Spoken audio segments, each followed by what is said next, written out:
मान्य सदस्यहरू, प्रदेश सभाको आजको बैठकको कारबाही प्रारम्भ हुन्छ।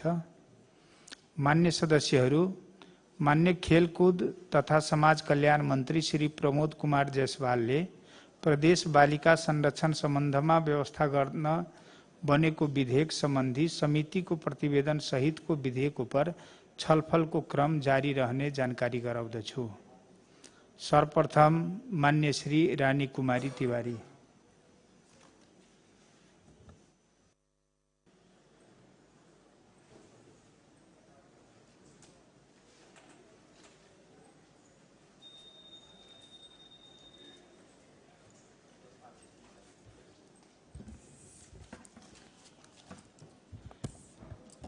मान्य सभामुख महोदय,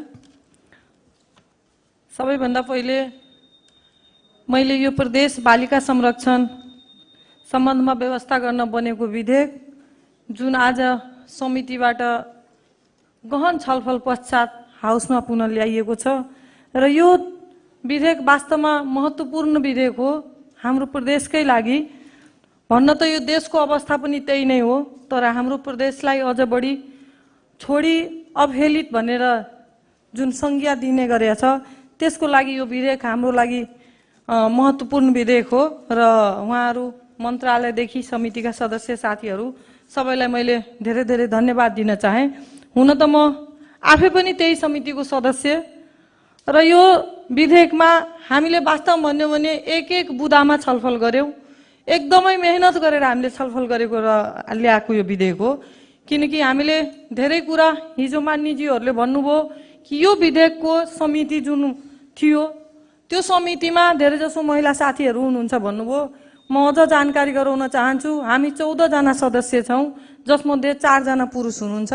तर दुर्भाग्य के छ भने पुरुष साथीहरू यो महिला समिति भन्ना बित्तिकै त्यति एक्टिभ नभइदिने, किनकि विगतको पनि कार्यकालमा मलाई सम्झना छ म यही समितिमा थिएँ र अहिले पनि यही समितिमा परेको छु।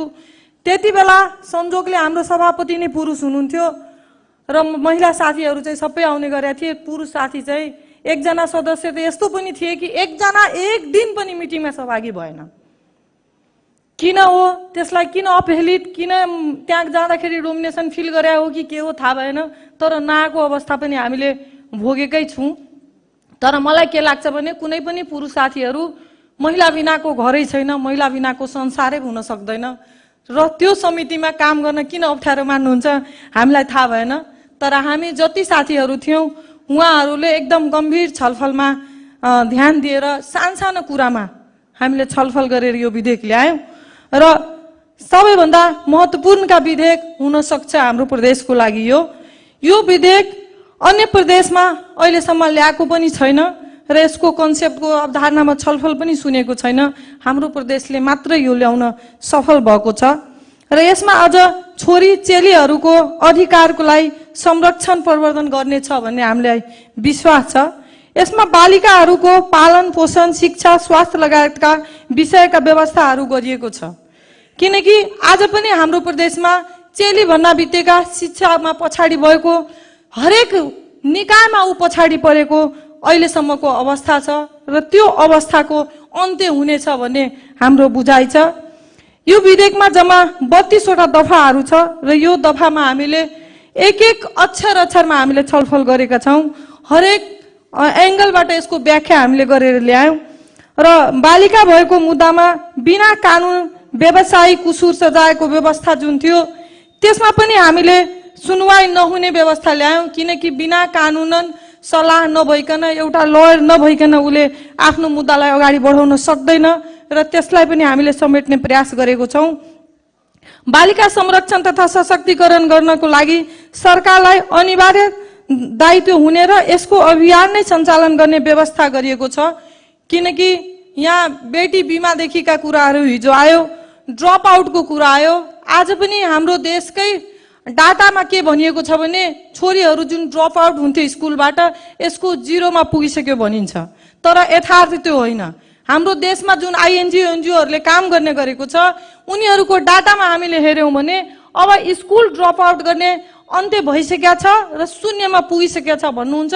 तर आज पनि अवस्था हेर्नुहुन्छ भने 6, 7, 8 क्लासमा पुगिसकेपछि छोरीहरू ड्रप आउट गर्ने धेरैको सङ्ख्या छ। अझ भन्नुहुन्छ भने दलित मुस्लिमहरूको छोरीहरू अझ बढी ड्रप आउट भएको सङ्ख्या हामीले पाइरहेका छौँ। तर हाम्रो डाटामा के देखाउँछन् भने ड्रप आउट भनेको 0 मा पुगिसक्यो, तर यो यथार्थ डाटा होइन। यो भनेको यो बनावटी डाटा हो र अध्ययनै नगरिकन धरातलमा पुग्दै नपुगिकन ल्याएको डाटा हो। यो डाटालाई पनि हामीले यहाँ उठाउने कुरा गरेका छौँ कि ड्रप आउटलाई पनि रोक्नुपर्छ र शिक्षामा हामीले छोरीलाई अगाडि बढाउनुपर्छ भन्ने। त्यसपछि संस्कृतिमा यत्र तत्र नारी तन्त्र देवतालाई सम्पूर्ण गर्दै यो विधेयकको प्रभावकारी कार्यान्वयन गर्न सरकारलाई समेत ध्यान आकर्षण गराउँछु।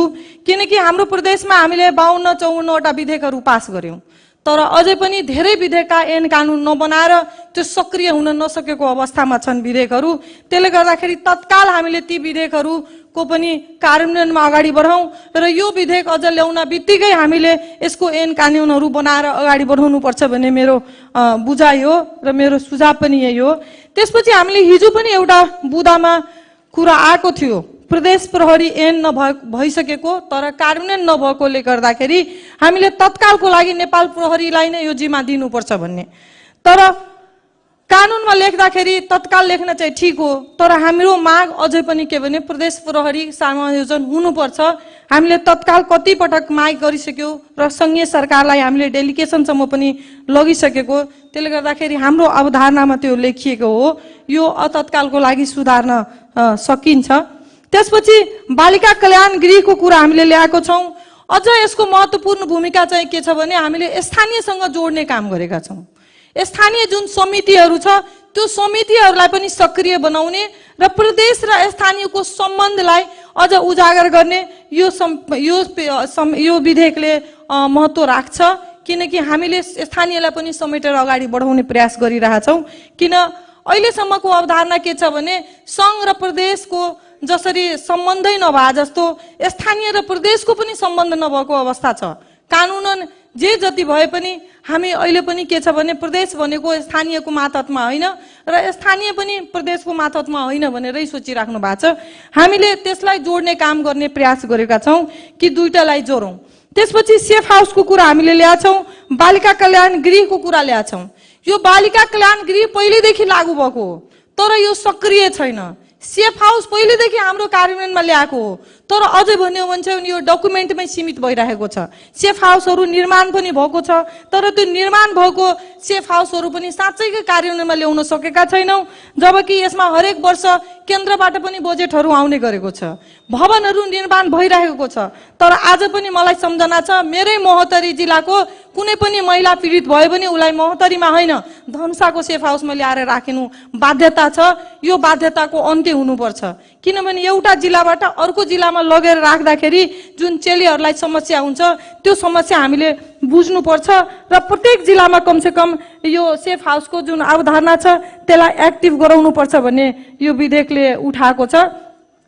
त्यसपछि हामीले बालिकाहरूको कुरा हिजोदेखि गरिरहेछौँ।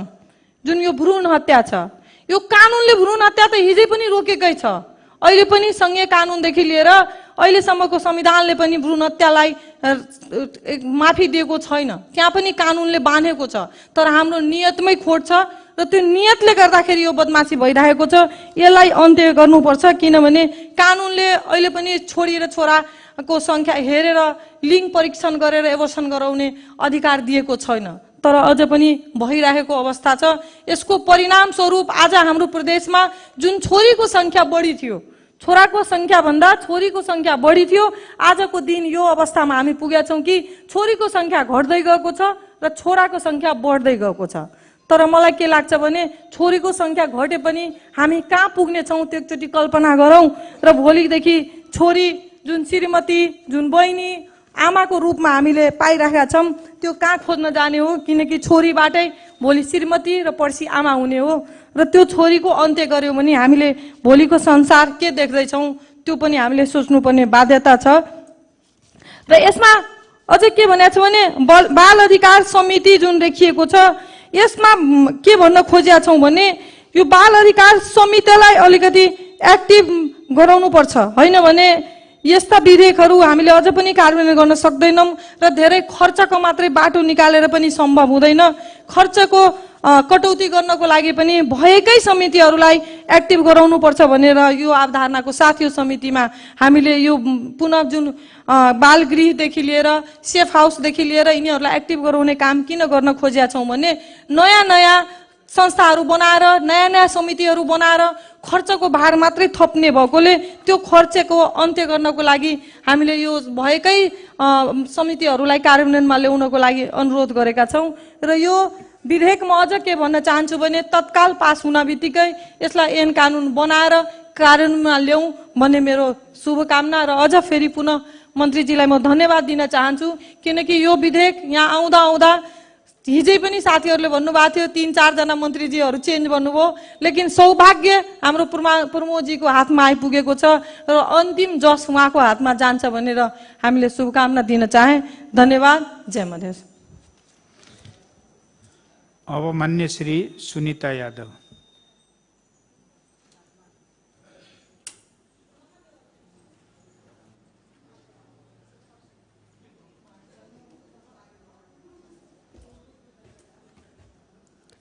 मान्य सभामुख महोदय, हामीले बालिका संरक्षण तथा सशक्तिकरण ऐनको बारेमा छलफल गरिराखेका छौँ र यो महत्त्वपूर्ण हो भने अगाडिका मान्यज्यूहरूले पनि भनिसकेका छ र हामी सबैको निम्ति पनि यो एकदमै महत्त्वपूर्ण ऐन नै हो भन्ने लागेको छ किनभने यो पहिलो प्रदेश हो सायद जो बालिकाहरूको संरक्षणदेखि सशक्तिकरणसम्मको मुद्दालाई लिएर विधेयक बनाउँदैछ।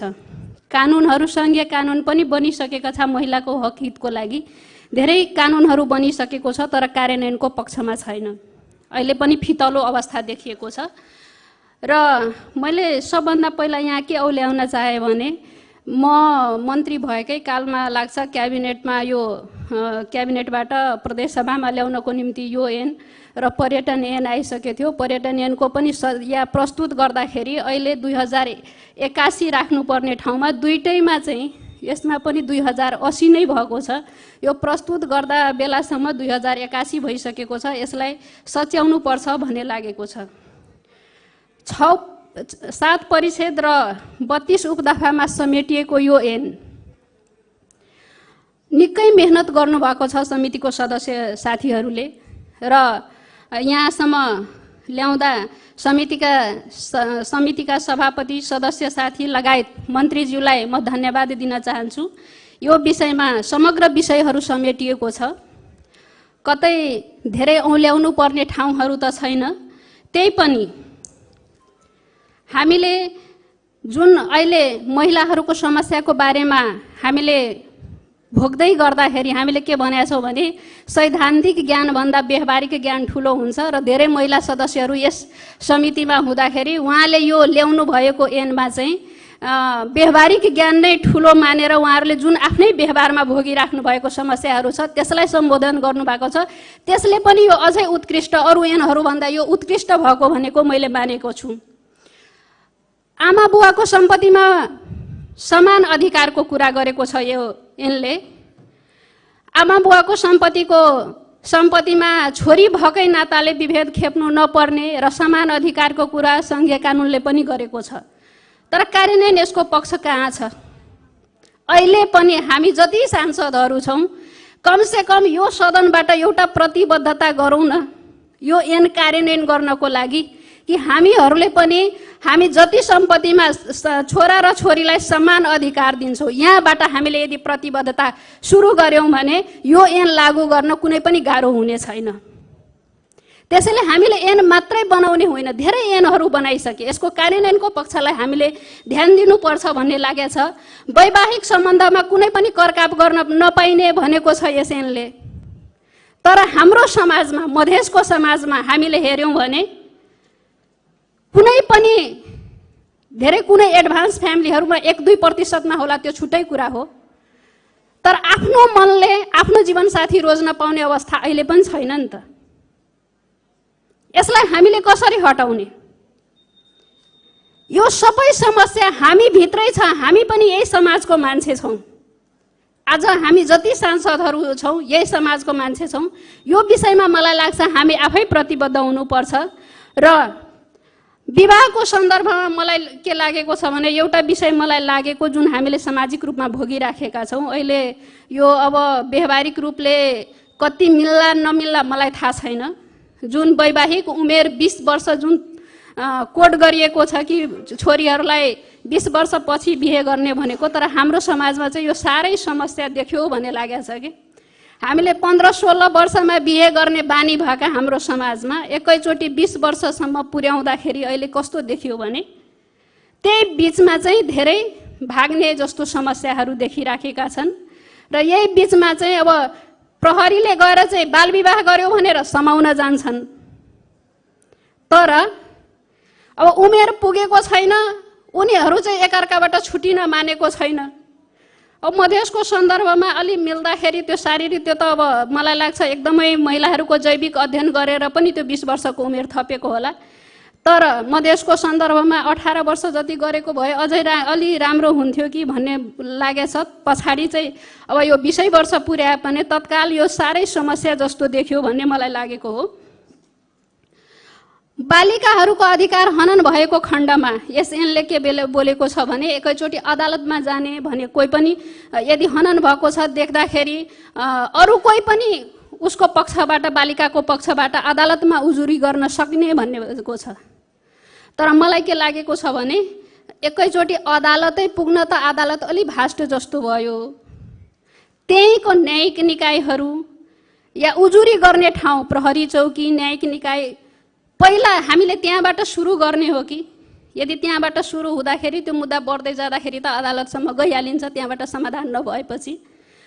यो विषयहरूमा चाहिँ अलि देख्नु गम्भीर भएर सोच्नुपर्ने विषय मलाई लागेको छ। महिलाको अधिकार, एउटै महिला हामीभित्र यस्तो छ जुन गर्भमा आएदेखि पुरा जीवन परनिर्भरको अवस्थामा बाँचिरहेको हाम्रो समाजमा, अझै मधेसमा भनौँ भने अरू प्रदेशमा घुम्टो प्रथा छैन, हामीले भोगेको घुम्टो प्रथा अझै त्यो अलि अहिलेको अवस्थामा त्यतिकै जक्डेको त छैन, तर दाइजो प्रथाको चाहिँ रूप अझै विकराल बन्दैछ भन्ने लागेको छ। यसलाई समाधान गर्ने कि के गर्ने भन्ने विषयमा चाहिँ यो विषयमा हामीले दाइजो प्रथाको विरोध गरिराखेका छौँ।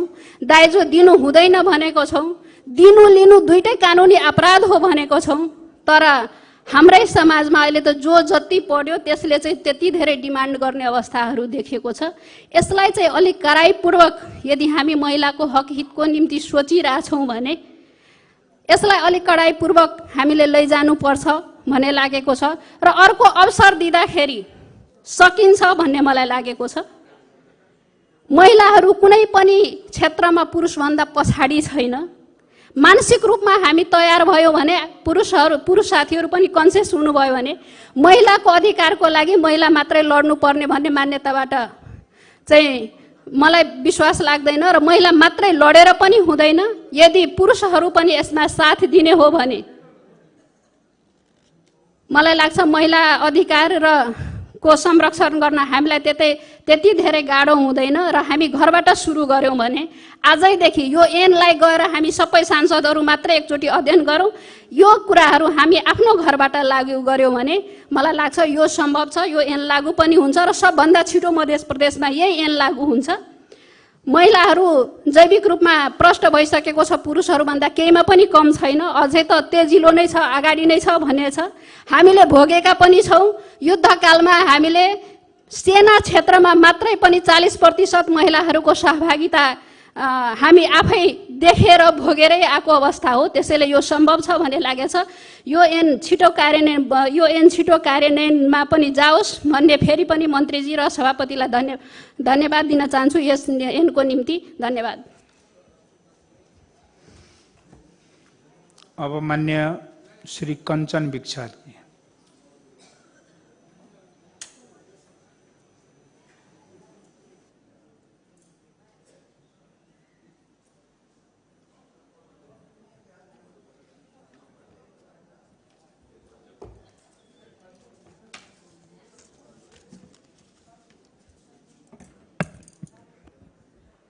माननीय सभामुख महोदय, प्रदेश बालिका संरक्षण सम्बन्धमा व्यवस्था गर्न बनेको विधेयक समितिको प्रतिवेदन सहितको विधेयक उप छलफल भइरहेको छ।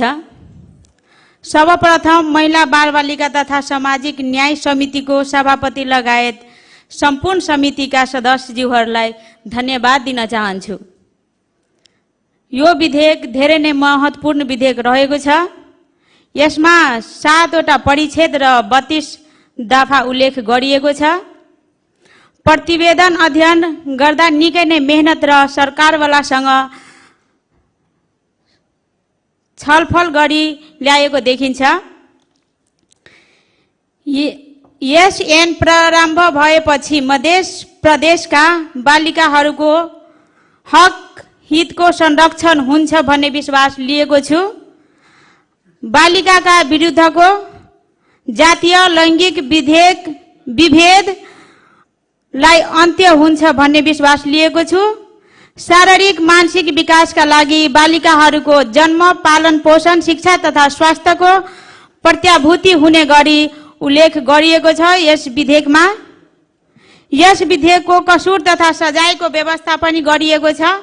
यस विधेयकले हाम्रो समाजमा यस बुदाले हाम्रो समाजमा एउटा सकारात्मक परिवर्तनको दिशामा लान्छ भन्ने विश्वास लिएको छु र बालबालिकामाथि उच्च सम्मानको प्रारम्भ पनि हुने विश्वास बोकेको छु। यस विधेयकमा निशुल्क शिक्षाको व्यवस्था र बालिका सुरक्षा बीमाको पनि कुरा उल्लेख गरिएको छ।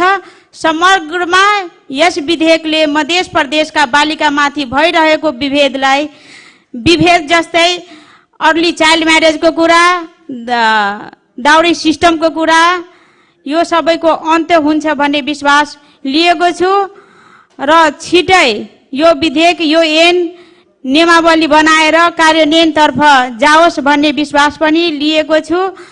र लास्टमा अन्तमा फेरि समितिको सभापति लगायत सम्पूर्ण सदस्यलाई धन्यवाद दिँदै म आफ्नो 2 शब्द यही अन्त गर्छु। धन्यवाद। अब मान्य श्री हरिनारायण महतो।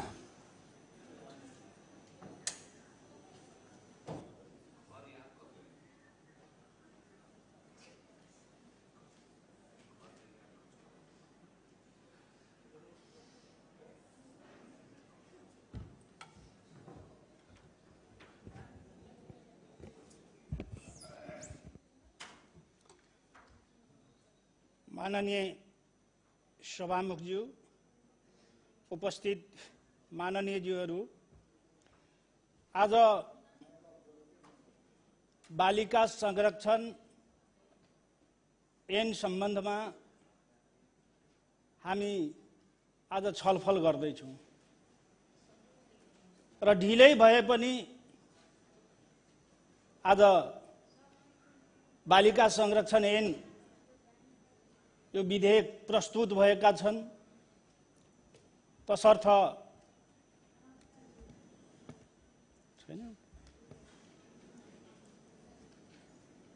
हाम्रा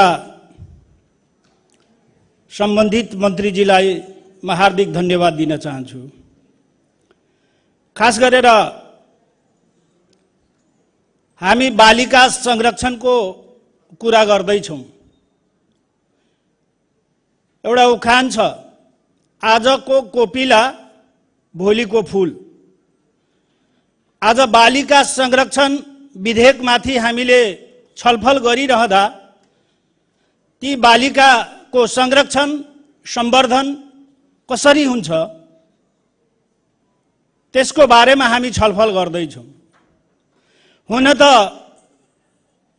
जुनसुकै बालिका पनि आज बालिका भए पनि भोलि आउने दिनहरूमा ती बालिका कसैको श्रीमती बन्ने छन्, कसैको बुहारी बन्ने छन् र ती आमा पनि बन्ने छन्। हामीले बालिकाको यो संरक्षण गर्ने सवालमा हिजोदेखि नै यो सदनमा धेरै हाम्रा माननीयज्यूहरूले धेरै कुराहरू प्रस्तुत गरिसक्नु भएको छ। तर पनि हामीले यो कानुन बनाउँदैछौँ भनौँ न, मध्य प्रदेशमा बालिका संरक्षण सम्बन्धी हामीले कानुन बनाउँदैछौँ। कानुन एउटा कुरा हो, किताबमा उल्लेख गरिन्छ, तर त्यो कार्यान्वयनको चरणमा भोलि व्यवहारमा कति लागू हुन्छ हुँदैन भन्ने कुरो मुख्य कुरो त्यो हो। हुन त अहिले हामीले धेरै दाइजो प्रथाका कुरा गर्यौं। कानुनमा दाइजो प्रथाको विरुद्ध दाइजो लिनेलाई र दिनेलाई पनि वर्जित गरेको छ, कानुनी रूपले वर्जित गरेका छन्। तर व्यवहारमा हामी के पाउँछौं? छोराछोरी तपाईं हाम्रो समाजमा सबैको छन्, तर अहिले पनि त्यो दाइजो प्रथा छँदैछ। त्यसकारणले कानुन मात्रै बनाउनु ठुलो कुरो होइन, त्यसलाई व्यवहारमा पनि हामीले उतार्न जरुरी छ। अहिले हिजो धेरै हाम्रा मान्यजीहरूले उठाउनु भएको कुरो कि भ्रूण हत्याको गर्भपतनको कुरो पनि उठेको थियो। तर हिजो नेपालको कानुनले, नेपाल सरकारको कानुनले त्यतिखेर गर्भपतन गर्न पाइने थिएन, कानुनले रोक लगाएको थियो। तर महिला अधिकार कर्मीहरूकै आवाज उठे कि महिलाहरूले स्वेच्छाले सुरक्षित गर्भपतन गर्न पाउनुपर्छ भनेर उठ्यो। र त्यही अनुरूप अहिले कानुनी व्यवस्था पनि छन् कि स्वेच्छाले महिलाहरूले आफ्नो स्वेच्छाले सुरक्षित गर्भपतन गराउन पाइने व्यवस्था छ। हामी लैंगिक विभेदका कुरा गर्छौं, छोरा छोरीको बीचमा विभेदका कुरा गर्छौं, तर जुन बालिका भोलि आमा पनि बन्छन्, तर विभेद भन्नुहुन्छ भने खास गरेर अहिले जुनसुकै घर परिवारमा हेर्नुभयो भने घर परिवारको मुख्य मान्छे या पुरुषहरू खेती गर्ने खेती कार्यमा व्यस्त हुन्छन्, जागिरमा हुन्छन्, या व्यवसाय गर्ने व्यवसायमा व्यस्त हुन्छन्। त घरको ती बच्चाहरूको लालन पालन सहिहार सुधार गर्ने बढी जिम्मेवारी महिलाहरूकै हुन्छ। तर हामीले लैंगिक विभेदका कुरा गर्छौं, छोराछोरी बीचको विभेदका कुरा गर्छौं, तर हामी आफ्नै घरमा हामीले के गरेका छौं? हाम्रा महिला दिदीबहिनीहरूले के गर्नुभएको छ? स्कुल हुन त छोरीलाई प्राय सरकारी विद्यालयमा पठाउने, छोरालाई बोर्डिङ स्कुलमा पठाउने। स्कुलबाट आएपछि हामी घरमा बसेका आमाले छोरीलाई ल बाबु यो काम सघाइदेऊ भन्छौं, तर छोरा आयो भने तुरुन्त आमाले उलाई मिठो मिठो खानेकुरा दिन्छौं। हामी आफैले विभेद गरेका छौं, त्यहीबाट विभेद भएका छन्। हरेक हुन त अहिले हाम्रो पितृ यो पुरुष प्रधान देश भनौं, त्यसकारणले सबैलाई छोराको माया बढी लाग्छ। हाम्रा आमाहरूलाई छोराको बढी माया लाग्छन् र त्यहीबाट विभेद हुन्छन्, त्यहीबाट आमाबाट नै सुरुवात हुन्छ। हामी छोरालाई मिठो मिठो खाना दिने, दूध छोरीलाई दिन्छ भने छाली लुकाएर भए पनि हामी छोरालाई दिन्छौं। व्यवहारमा हामीले यही पाएका छौं, यो यथार्थ पनि हो। भनेदेखि कसरी अन्त्य हुन्छ विभेद? हामी त्यहीबाट, हामी आफ्नै घरबाट, हामी आफ्नै आमाहरूबाट विभेद गर्छौं।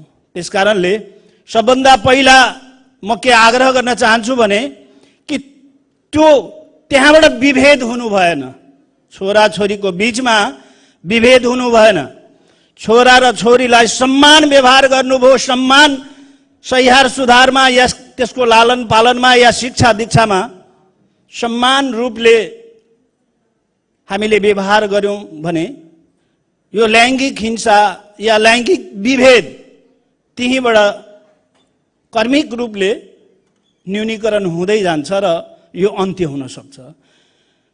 होइन भने हामीले कानुन मात्रै बनाएर कानुन मात्रै राखेर चाहिँ सम्भव हुँदैन। त्यसकारणले यो कुरोलाई हामीले व्यवहारमा उतार्न जरुरी छ। दोस्रो कुरो, अहिले हाम्रो देशको कानुन या हामीले प्रदेशको जुन कानुन हामीले बनाउँदै छौं,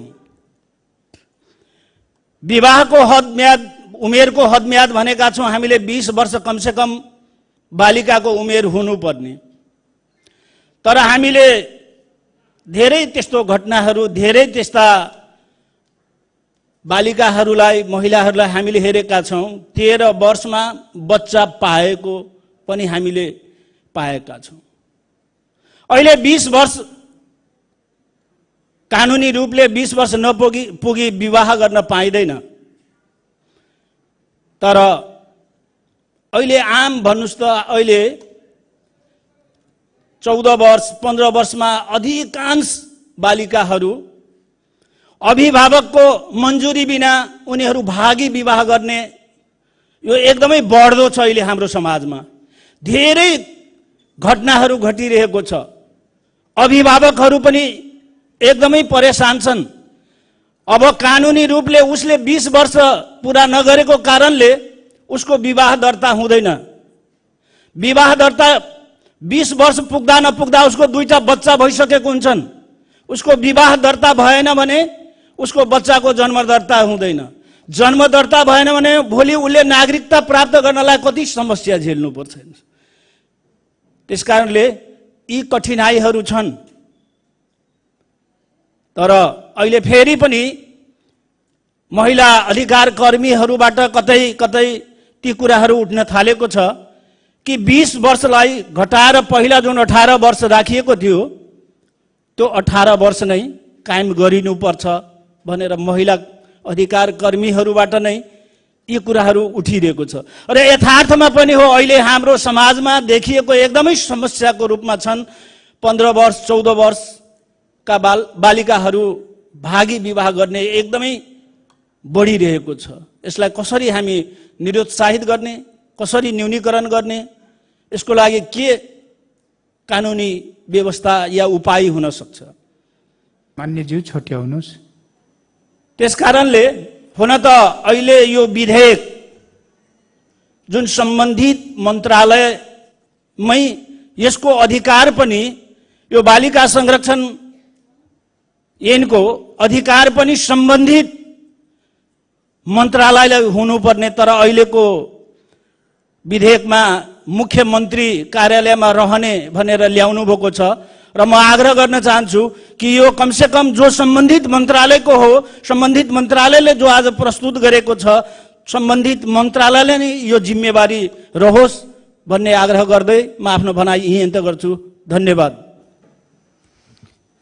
अब मान्य श्री सुरीता कुमारी शाह।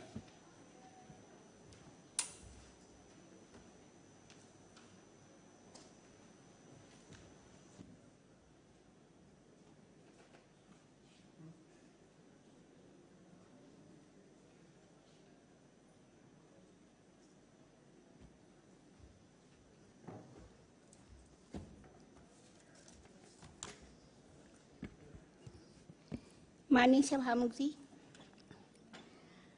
सबसे पहले बालिका संरक्षण ऐन आज हम लोग इसको पास करने की अवस्था में आए, इसके लिए मैं महिला बाल बालिका तथा सामाजिक न्याय समिति के माननीय जी तथा सभापति जी को तथा इसमें उपस्थित हमारे सहयोगी उप सचिव जी और कर्मचारी सभी साथी को मैं धन्यवाद करती हूँ।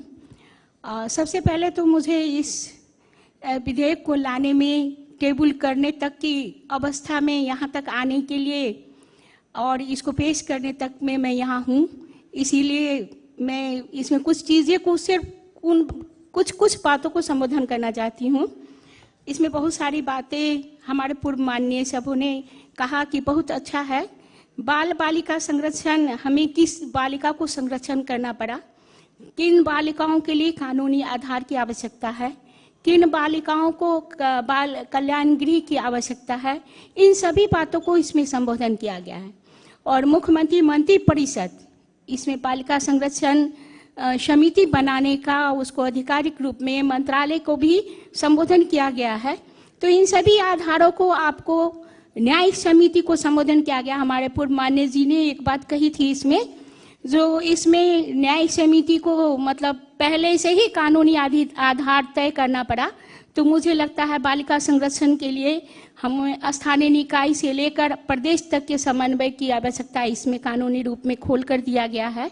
इन सभी आधारों को तय करते हुए हम लोगों ने इसमें बहुत सारे कानून को बनाया है और नियमावली बनाकर अगर इसे तुरंत का तुरंत हम लोग प्रोसेस में लाएं तो बालिका संरक्षण के लिए जो काम हम लोग करना चाहते हैं, जैसे इसमें स्पष्ट कहा है कि बालिका कल्याण गृह की आवश्यकता व्यवस्थापन, 8 जिला में बालिका कल्याण गृह को बनाने की बातें, तो हमारे प्रदेश में इसलिए बजट है लेकिन हमारे पास कानूनी आधार नहीं था, हमारे पास नियमावली नहीं है और कानूनी आधार नहीं होने के कारण हम स्थानीय निकाय से लेकर प्रदेश तक इन सभी बातों को चाहते हुए भी संबोधन नहीं कर पाए। और हम लोग बालिका का संरक्षण जो उनका आधिकारिक होता है, हमारा उनका दायित्व होता है हम लोगों पर, उन दायित्व को पूरा करने में आज तक हम लोग पूर्ण नहीं हो पाए। ये एन आने के बाद, उसका नियमावली बनाने के बाद हम लोग पूर्ण सक्षम होकर हम अपने प्रदेश के बाल बालिका को संबोधन कर पाएंगे। और जिनका संरक्षण करना पड़ा, जिन्हें हर एक निकाय में संबोधन करने की आवश्यकता है, उच्च अदालत से लेकर न्यायिक समिति तक इसे ले जाने की आवश्यकता है, इन सभी बातों को पूर्ण रूप में इसे संबोधन किया गया है। इसलिए मैं इस न्यायिक समिति को भी, जो इसमें पूर्ण छलफल किया गया है, क्योंकि पहले ये 13-14 बूंदा का ही था लेकिन अभी 32 बूंदा तक आया है, तो मैं उन सभी को धन्यवाद करते हुए और इसे पास होने के लिए भी सहयोग करने की इच्छा करते हुए मैं अपनी बात यही समाप्त करती हूँ। धन्यवाद। जय मदेश। अब मान्य श्री भाग्यश्री कुमारी चौधरी।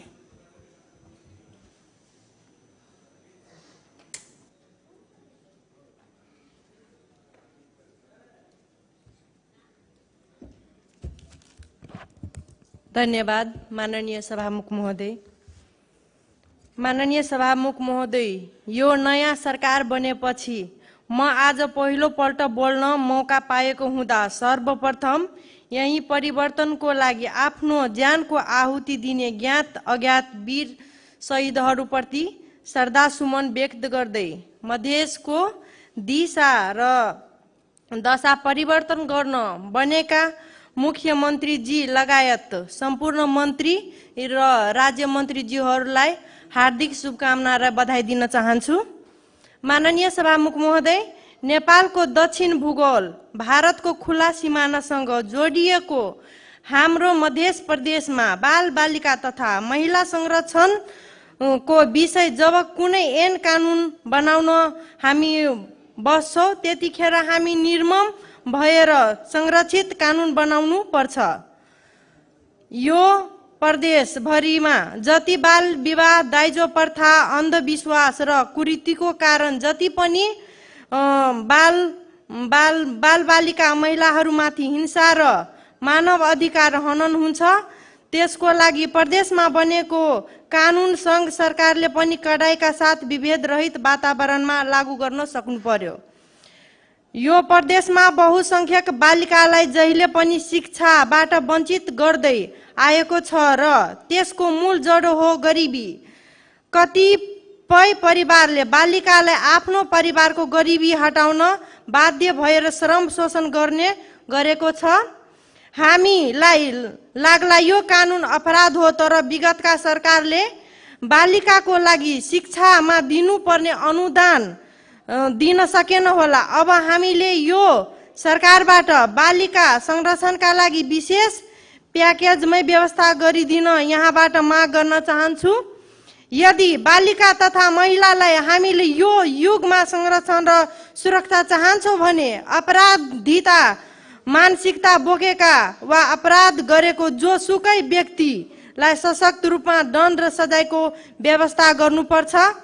नै, तर उनीहरूलाई व्यक्तिगत सुरक्षा सम्बन्धित विशेष तालिकाको समेत प्रबन्ध सरकारले गरिनुपर्छ।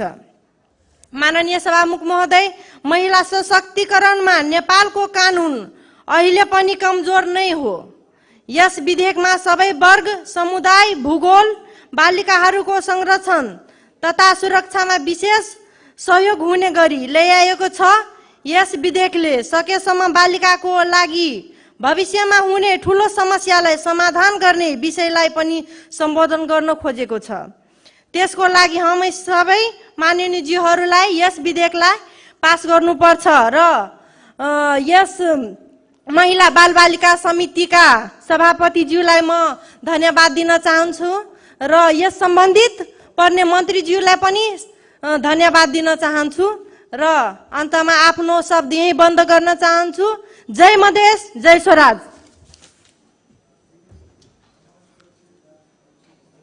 अब मान्य श्री राजेंद्र चौधरी थारू।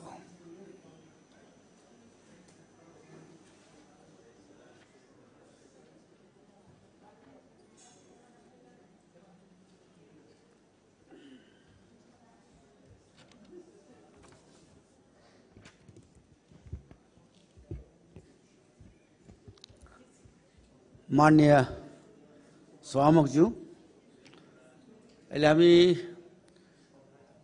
बालिका संरक्षण सम्बन्धी विधेयकमा छलफल गर्दैछौँ र म चाहिँ एउटा कुरो के भन्न चाहन्छु भने यो विधेयकमा छलफल गर्नुभन्दा पहिले हाम्रो इमेलमा व्हाट्सएपमा हालिएको हुन्छ तर धेरै मान्छेहरू त्यो व्हाट्सएप इमेल चाहिँ त्यो सानो अक्षर गर्दाखेरि पढ्न सक्ने अवस्था हुँदैन।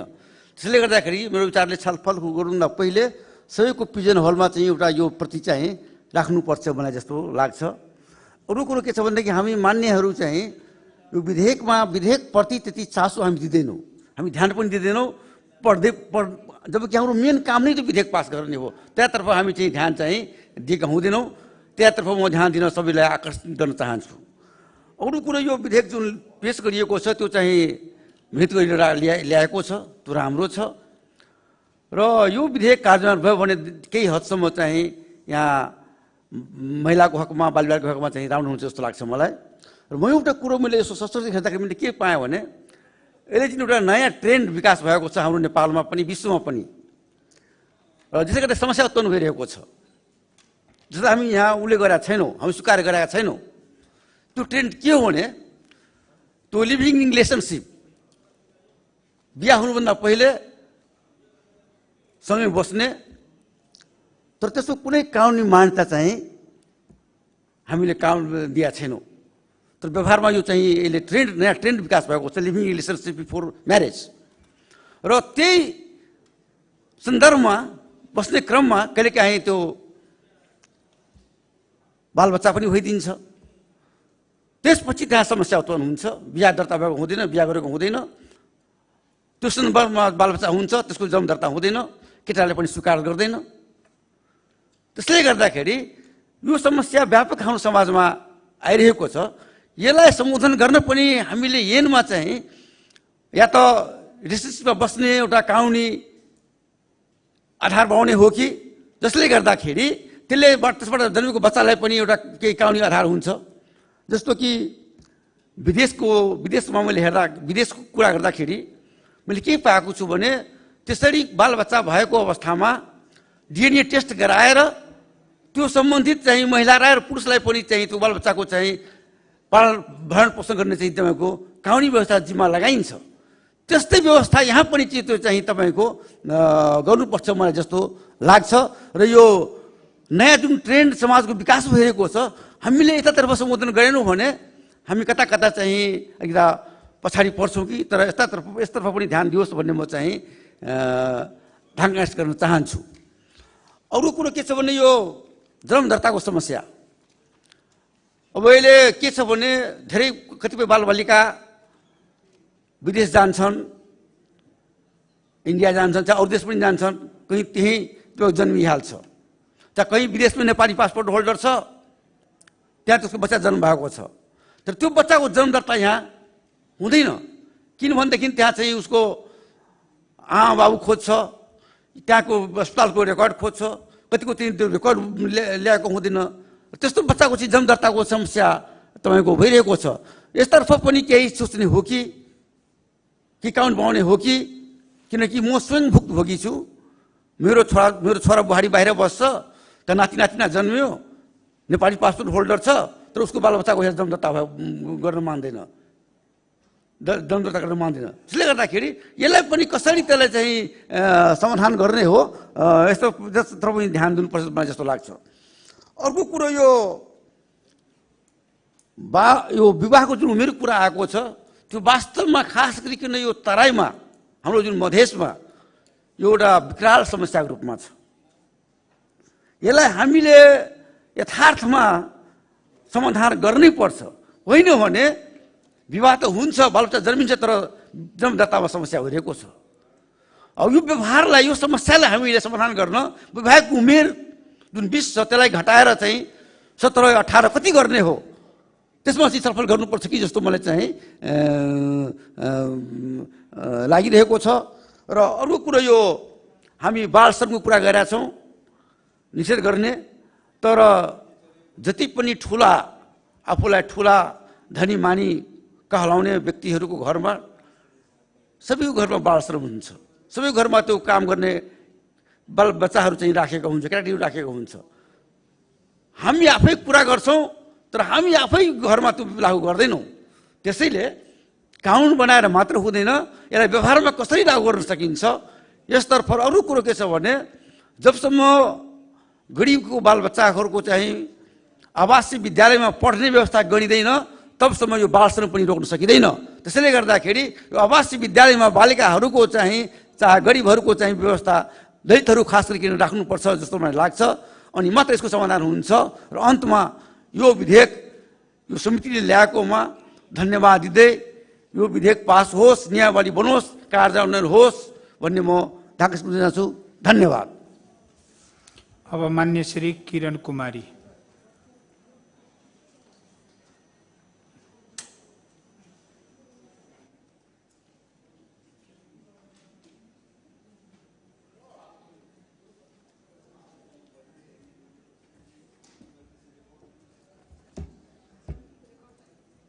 सम्मान्य सभामुख महोदय, प्रदेश बालिका संरक्षण सम्बन्धी विधेयकमा जुन आज छलफल चलिरहेछ, यो म पनि एउटा महिला बालबालिका तथा सामाजिक न्याय समितिको एउटा सदस्यको नाताले सक्रिय सहभागिता जनाएको छु।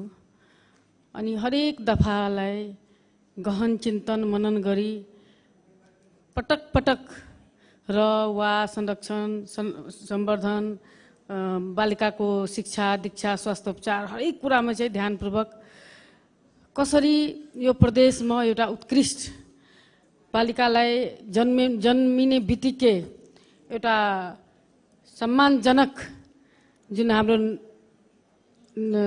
संविधानले अधिकार दिएको छ, सम्मानपूर्वक बाँच्ने पाउने अधिकार, त्यो हाम्रो बालिका पनि भोलि यो देशकै नागरिक हो और सम्मानपूर्वक बाँचेर आफ्नो जीवनलाई एउटा कसरी एउटा राज्यप्रति उत्तरदायित्व बनाउन सक्छ भन्ने त्यो विचार गरेर त्यो उत्कृष्ट मलाई लाग्छ यो हामीले चाहिँ बनाएको छौँ। और त्यसमा जुन दफाहरूमा खास गरी जुन एउटा संरक्षण सम्बन्धी घरमै बालिकालाई भ्रूण हत्या गर्ने जुन हाम्रो एउटा समाजमा भ्रम फैलाएको छ, भोलि छोरी हामीले केही गर्न सक्दैन, बिहेको एउटा चाहिँ ठुलो एउटा बाधा अवरोध साथै साथै एउटा बाधक पनि अनि समाजमा एउटा कस्तो लिने गरेछ भने छोरी हुने बित्तिकै यो ठुलो बोझ, छोरी भयो कि यो बोझ भयो भन्ने कुरा एउटा संस्कार जुन चलिरहेछ समाजलाई, त्यो पनि तोड्नेलाई यो बालिका संरक्षण विधेयक चाहिँ एकदमै समाजको लागि मलाई लाग्छ एउटा हाम्रो मधेसको लागि, यो देशको लागि पनि एउटा राम्रो ऐन बनेर आउँछ जस्तो लाग्छ मलाई। अनि यसले के एउटा मेसेज दिन सक्छ मान्यज्यू सभामुख महोदय कि हाम्रो यो बालिका पेटमै हैन कसको कारणले यो बच्चाको या बालक या बालिका डिसाइड गर्ने कुनै पनि कुरै हुनु हुँदैन। जन्म बित्तिकै ल अब छोरी परा धन भन्ने एउटा भ्रम जुन चलिरहेछ त्यसलाई तोड्न पनि एउटा अगाडि कदम हामी चाल्नमा चाहिँ राम्रो गर्न सक्छौँ। अनि जुन बालिका पीडित भइसकेपछि जाने कहाँ, कुन निकायमा जाने, त्यति बेला राज्यको के जिम्मेवारी हो? त्यो राज्य नै यो बालिकाको लागि खडा हुन्छ। यो प्रदेश छ, यो प्रदेश सरकार छ, जुन कुनै बालिका अपहेलित भइहाल्छ, घरमा जसको आमा बुवा हुँदैन, कुनै कारणले आमा बुवा बितिसक्यो, चाहे पीडित भइसकेपछि यो राज्यको पनि जिम्मेवारीमा आउँछ। अनि राज्यले यसलाई सम्पूर्ण नागरिक बन्नमा कसरी उसलाई चाहिँ हुर्काउनदेखि उसको स्वास्थ्य, शिक्षा, एउटा चाहिँ जनचेतना गरेर एउटा सशक्त गरेर सशक्त नागरिक बनाएर कसरी पुगाउनमा यो मद्दत गर्ने एउटा जुन हाम्रो विधेयक बनेको छ, त्यो अति नै आवश्यक पनि महसुस भएकोले यो विधेयक आएको हो। और समितिमा हामी जति पनि सदस्यहरू छौँ थिए पटक पटक एक दफामा राम्ररी चाहिँ बहस गरेर ल्याएको छौँ। तर सबभन्दा अहिले पनि दुःखदायी कस्तो अवस्था छ भने हाम्रो सरकारले अहिलेसम्म चाहिँ धेरै संरचनाहरू, पहिले पनि धेरै विधेयकहरू बनिसक्यो, संरचनाहरूको चाहिँ अब आर्थिक भारले होला होइन बनेको छैन। तर पनि म विनम्र अनुरोध गर्न चाहन्छु, अहिले विधेयक आइसकेपछि, जुन लागू भइसकेपछि अनि कानुन जब बनिसकेपछि चाहिँ भोलि हाम्रो यो प्रदेशमा गौरवको साथ हामी मधेस प्रदेशको म छोरी हो भन्ने जुन एउटा मेसेज दिन खोजेको छु, गर्वले भन्न पाओस्। अनि प्रदेश सरकारलाई मेरो खास गरी विनम्र अनुरोध के छ भने यो विधेयक आइसकेपछि जुन हाम्रो संरचनाको जुन ढाँचा छ, एउटा कल्याणगिरी संरचना भयो, अनि उसलाई चाहिँ न्याय दिने सम्मको चाहिँ कुन कुन षड्यन्त्रसम्म पुगाइदिने हो, कसको सहयोगबाट जाने हो, अनि यसको शिक्षा, स्वास्थ्य उपचार अनि राज्यबाट जुन व्यवस्था गर्नुपर्ने जति पनि छ त्यसको लागि चाहिँ अविलम्ब अहिलेसम्म जति पनि भएको थियो ल हुन्छ गर्छु भन्ने कुरा मात्रै हो। तर यो कार्यान्वयनमा होस्। अनि कार्यान्वयनमा हुने त एउटा अझै पनि दुःखदायी अवस्था कस्तो छ भने हाम्रो प्रशासन, पुलिस प्रशासन हाम्रो प्रदेश सरकारको अन्तर्गत नआएकोले त गाह्रै छ। तर पनि जे पनि अहिले व्यवस्था भएको छ, कुनै बालिकामाथि कुनै तरिकाको हिंसा पीडित भयो भने यसले चाहिँ न्याय पाउनुपर्छ। अनि न्याय पाउनको लागि चाहिँ यो प्रदेशको जुन विधेयक बनेको छ त्यसको दफा टेकेर यसले चाहिँ महसुस गरो। अहिलेको जुन प्रदेश सभा बनाएको छ यो उत्कृष्ट हो। त्यसैले चाहिँ मलाई लाग्छ यो त्यो गौरवशाली जुन हाम्रो अहिले प्रदेश सभाको सदन चलिरहेछ त्यसबाट यो बालिका संरक्षण विधेयक पारित होस् भन्ने विनम्र अनुरोध गर्दै म आफ्नो कुरा यही टुङ्ग्याउँछु। धन्यवाद। जय मधेस। मान्य सदस्यहरू, अब मान्य खेलकुद तथा समाज कल्याण मन्त्री श्री प्रमोद कुमार जायसवाललाई छलफलमा उठेका प्रश्नहरूको जवाब दिन अनुमति दिन्छु।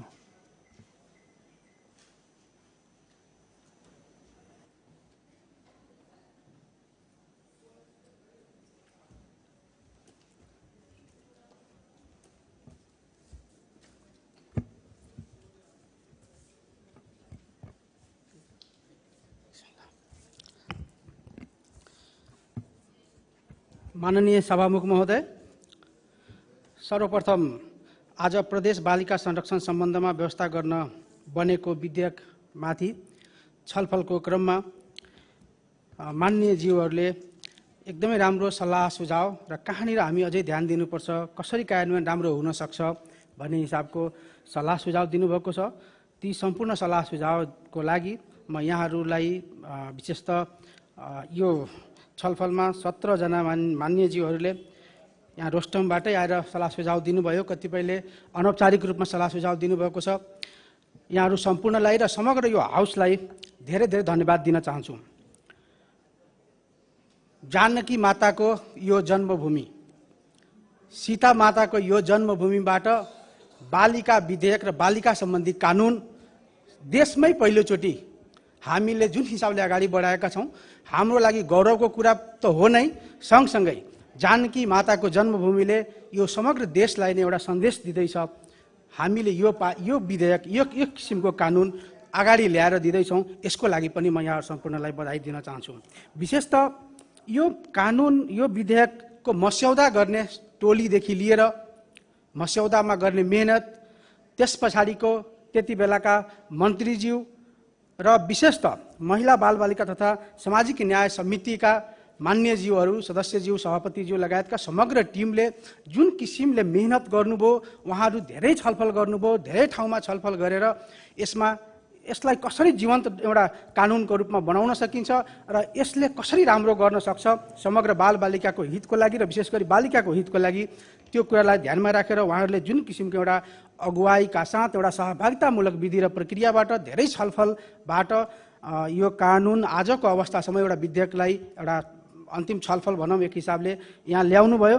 त्यसको लागि उहाँहरू सम्पूर्णलाई धन्यवाद दिन चाहन्छु। विशेष धन्यवाद यो अर्थमा कि त्यो समितिमा पनि पुरुष मान्यज्यूहरूभन्दा महिला मान्यज्यूहरूको सहभागिता धेरै रह्यो र उहाँहरूको योगदान पनि धेरै रह्यो। पुरुष मान्यज्यूहरूको सल्लाह सुझाव पनि लिँदै मान्यज्यूहरू, महिला मान्यज्यूहरूले एउटा आमाको भूमिका पनि खेल्नुभयो आफ्नो बालबालिकाको लागि, यो प्रदेशकै बालिकाको लागि न्याय दिने कुरामा, संरक्षण गर्ने कुरामा, अधिकार सम्पन्न बनाउने कुरामा र ती बालिकाहरूको भविष्य निर्माणको कुराको लागि।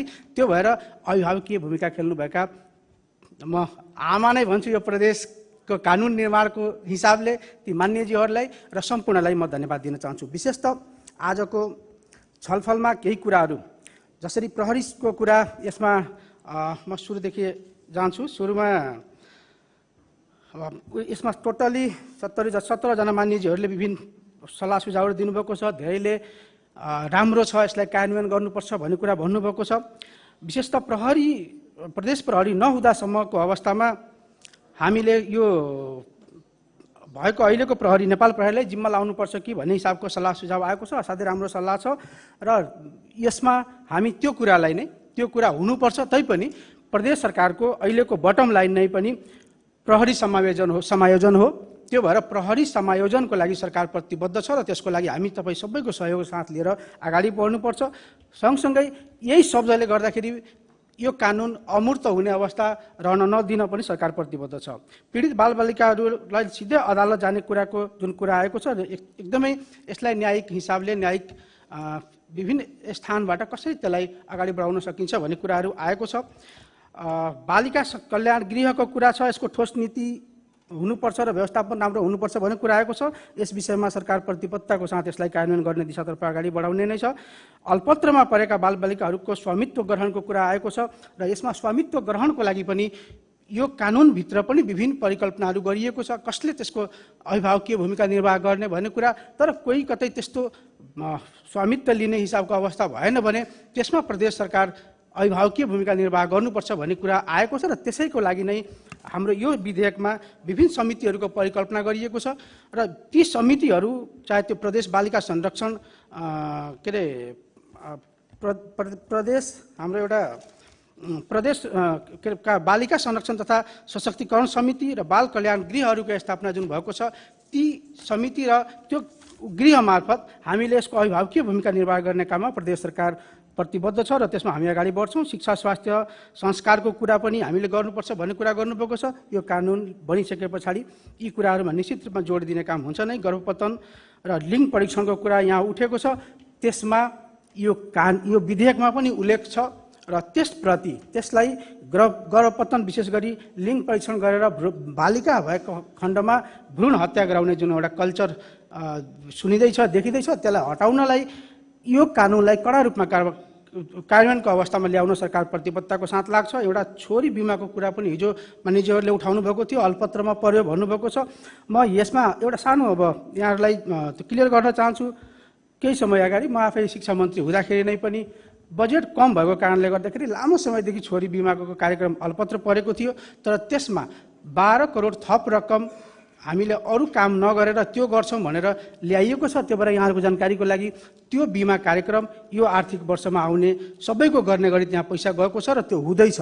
यदि कोही त्यस्तो छुटिरहेको छ भने कृपया त्यहाँ पनि जानकारी गराउनु होला, त्यहाँ सम्पर्क राख्न भन्नु होला। म त्यो आग्रह गर्न चाहेँ। जीविकोपार्जनको लागि पनि हामीले अलिकति सरकारले हेर्नुपर्छ विशेष भन्ने कुरा पनि आएको थियो। यसमा अब निश्चित रूपमा हामीले बालिकाको संरक्षणको लागि महिला अथवा परिवारको लाइभलीहुड बढाउने कुराहरू यो ऐन पारित भइसके पछाडिको अवस्थामा हामी कतिपय कुराहरू कार्यक्रमको रूपमा लिएर आउने नै छौँ र त्यो कार्यक्रमले यस्ता कुरालाई समेट्ने छ। पितृसत्ताको सोच भत्काउनुपर्छ भन्ने कुरा गर्नुभएको छ। निश्चित रूपमा पितृसत्ताको सोच भत्काउने कडीकै रूपमा यो कानुन बालिका संरक्षण सम्बन्धी कानुन आएको छ। सँगसँगै केही मान्यजीहरूले बालिकाको कुरा गर्नुभयो, तर बालक संरक्षणको कुरा के हुन्छ भन्ने कुरा पनि उठाउनु भएको थियो। बालबालिका प्रति हाम्रो सरकार प्रतिबद्ध छ। बालबालिका दुवैले समान किसिमको अवसर पाउनुपर्छ। बालबालिकाको शिक्षा स्वास्थ्यको कुरामा हामी सबैको प्रतिबद्धता हुनुपर्छ र हाम्रो कार्यक्रम त्यही अनुकूल हुनु नै पर्छ।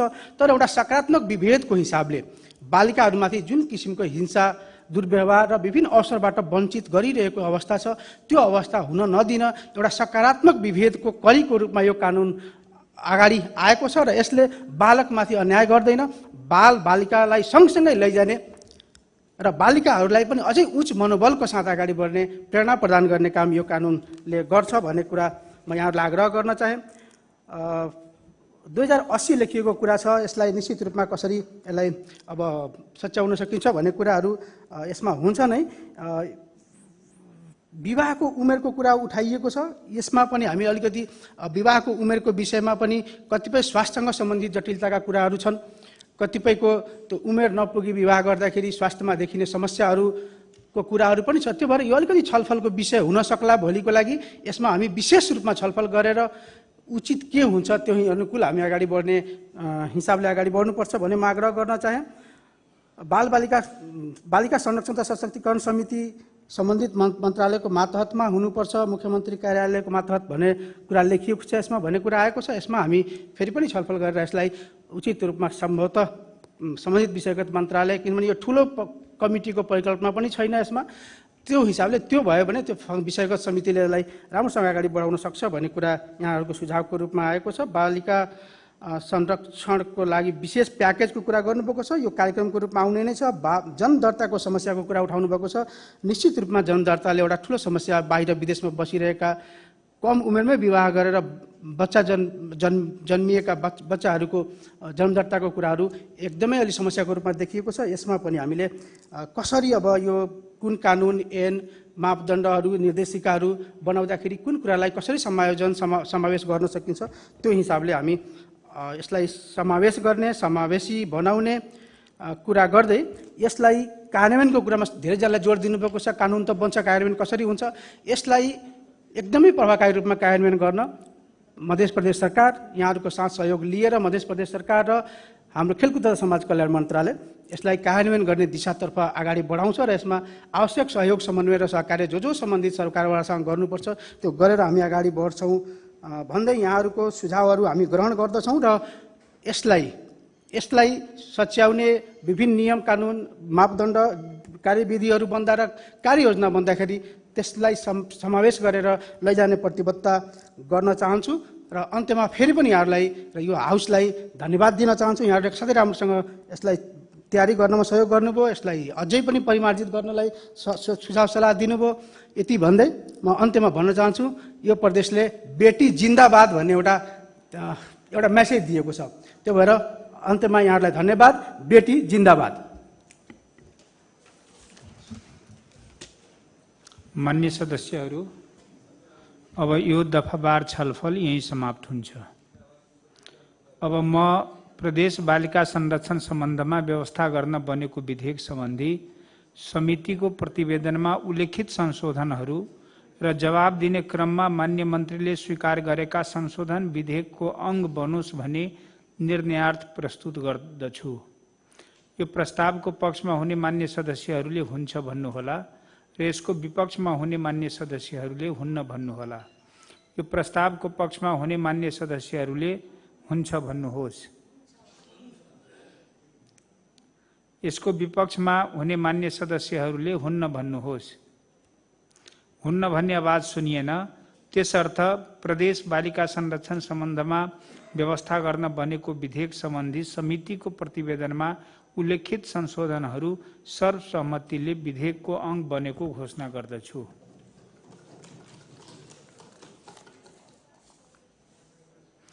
मान्य सदस्यहरू, अब म प्रदेश बालिका संरक्षण सम्बन्धमा व्यवस्था गर्न बनेको विधेयकको दफा 2 देखि 32 सम्मका दफाहरू विधेयकको अङ्ग बनोस् भनी निर्णयार्थ प्रस्तुत गर्दछु। यो प्रस्तावको पक्षमा हुने मान्य सदस्यहरूले हुन्छ भन्नुहोस् र यसको विपक्षमा हुने मान्य सदस्यहरूले हुन्न भन्नुहोला।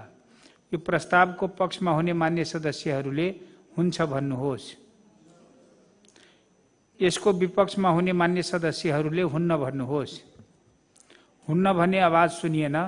त्यसर्थ प्रदेश बालिका संरक्षण सम्बन्धमा व्यवस्था गर्न बनेको विधेयकको दफा 2 देखि 32 सम्मका दफाहरू सर्वसम्मतिले विधेयकको अंग बनेको घोषणा गर्दछु। अब म विधेयकको प्रस्तावना र नाम पढेर सुनाउँछु। प्रस्तावना: प्रदेशका बालिकाहरूको हक हितको संरक्षण गरी बालिका विरुद्धको जातीय लैंगिक विभेदलाई अन्त्य गर्दै शारीरिक, मानसिक र बौद्धिक विकासका लागि बालिकाहरूको जन्म, पालन पोषण, शिक्षा तथा स्वास्थ्यको प्रत्याभूति गरी वयस्क भएपछि रोजगारीका तयारी समेत गर्न बालिकाको संरक्षण तथा सशक्तिकरण गर्न वाञ्छनीय भएकोले मध्य प्रदेश सभाले यो ऐन बनाएको छ। संक्षिप्त नाम र प्रारम्भ: यस ऐनको नाम बालिका संरक्षण ऐन 2081 रहेको छ। यो ऐन तुरन्त लागू हुनेछ। अब म विधेयकको प्रस्तावना र नाम प्रदेश बालिका संरक्षण सम्बन्धमा व्यवस्था गर्न बनेको विधेयकको अंग बनोस् भन्ने निर्णयार्थ प्रस्तुत गर्दछु। यो प्रस्तावको पक्षमा हुने मान्य सदस्यहरूले हुन्छ भन्नुहोला र यसको विपक्षमा हुने मान्य सदस्यहरूले हुन्न भन्नुहोला। यो प्रस्तावको पक्षमा हुने मान्य सदस्यहरूले हुन्छ भन्नुहोस्। यसको विपक्षमा हुने मान्य सदस्यहरूले हुन्न भन्नुहोस्। हुन्न भने आवाज सुनिएन। त्यसर्थ विधेयकको प्रस्तावना र नाम सर्वसम्मतिले प्रदेश बालिका संरक्षण सम्बन्धमा व्यवस्था गर्न बनेको विधेयकको अंग बनेको घोषणा गर्दछु। अब म मान्य खेलकुद तथा समाज कल्याण मन्त्री श्री प्रमोद कुमार जायसवाललाई प्रदेश बालिका संरक्षण सम्बन्धमा व्यवस्था गर्न बनेको विधेयक पारित गरियोस् भन्ने प्रस्ताव पेश गर्न अनुमति दिन्छु।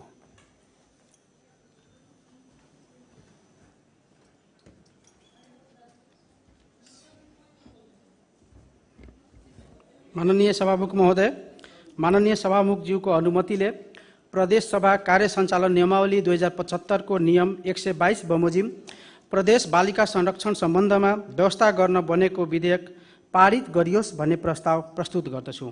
धन्यवाद।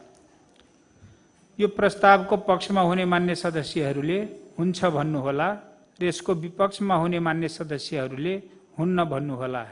यो प्रस्तावको पक्षमा हुने मान्य सदस्यहरूले हुन्छ भन्नुहोस्। यसको विपक्षमा हुने मान्य सदस्यहरूले हुन्न भन्नुहोस्। हुन्न भन्ने आवाज सुनिएन। त्यसर्थ प्रदेश बालिका संरक्षण सम्बन्धमा व्यवस्था गर्न बनेको विधेयक सर्वसहमतिले पारित भएको घोषणा गर्दछु। मान्य सदस्यहरू, अब मान्य मुख्यमन्त्री श्री सतीश कुमार सिंहको तर्फबाट मान्य बिना विभागीय मन्त्री शकील मियालाई स्थानीय सेवाको गठन, सञ्चालन र सेवाका शर्तहरू सम्बन्धमा व्यवस्था गर्न बनेको विधेयक सम्बन्धी प्रदेश मामला समितिको प्रतिवेदन सहितको विधेयक उप छलफल गरियोस् भन्ने प्रस्ताव प्रस्तुत गर्न अनुमति दिन्छु।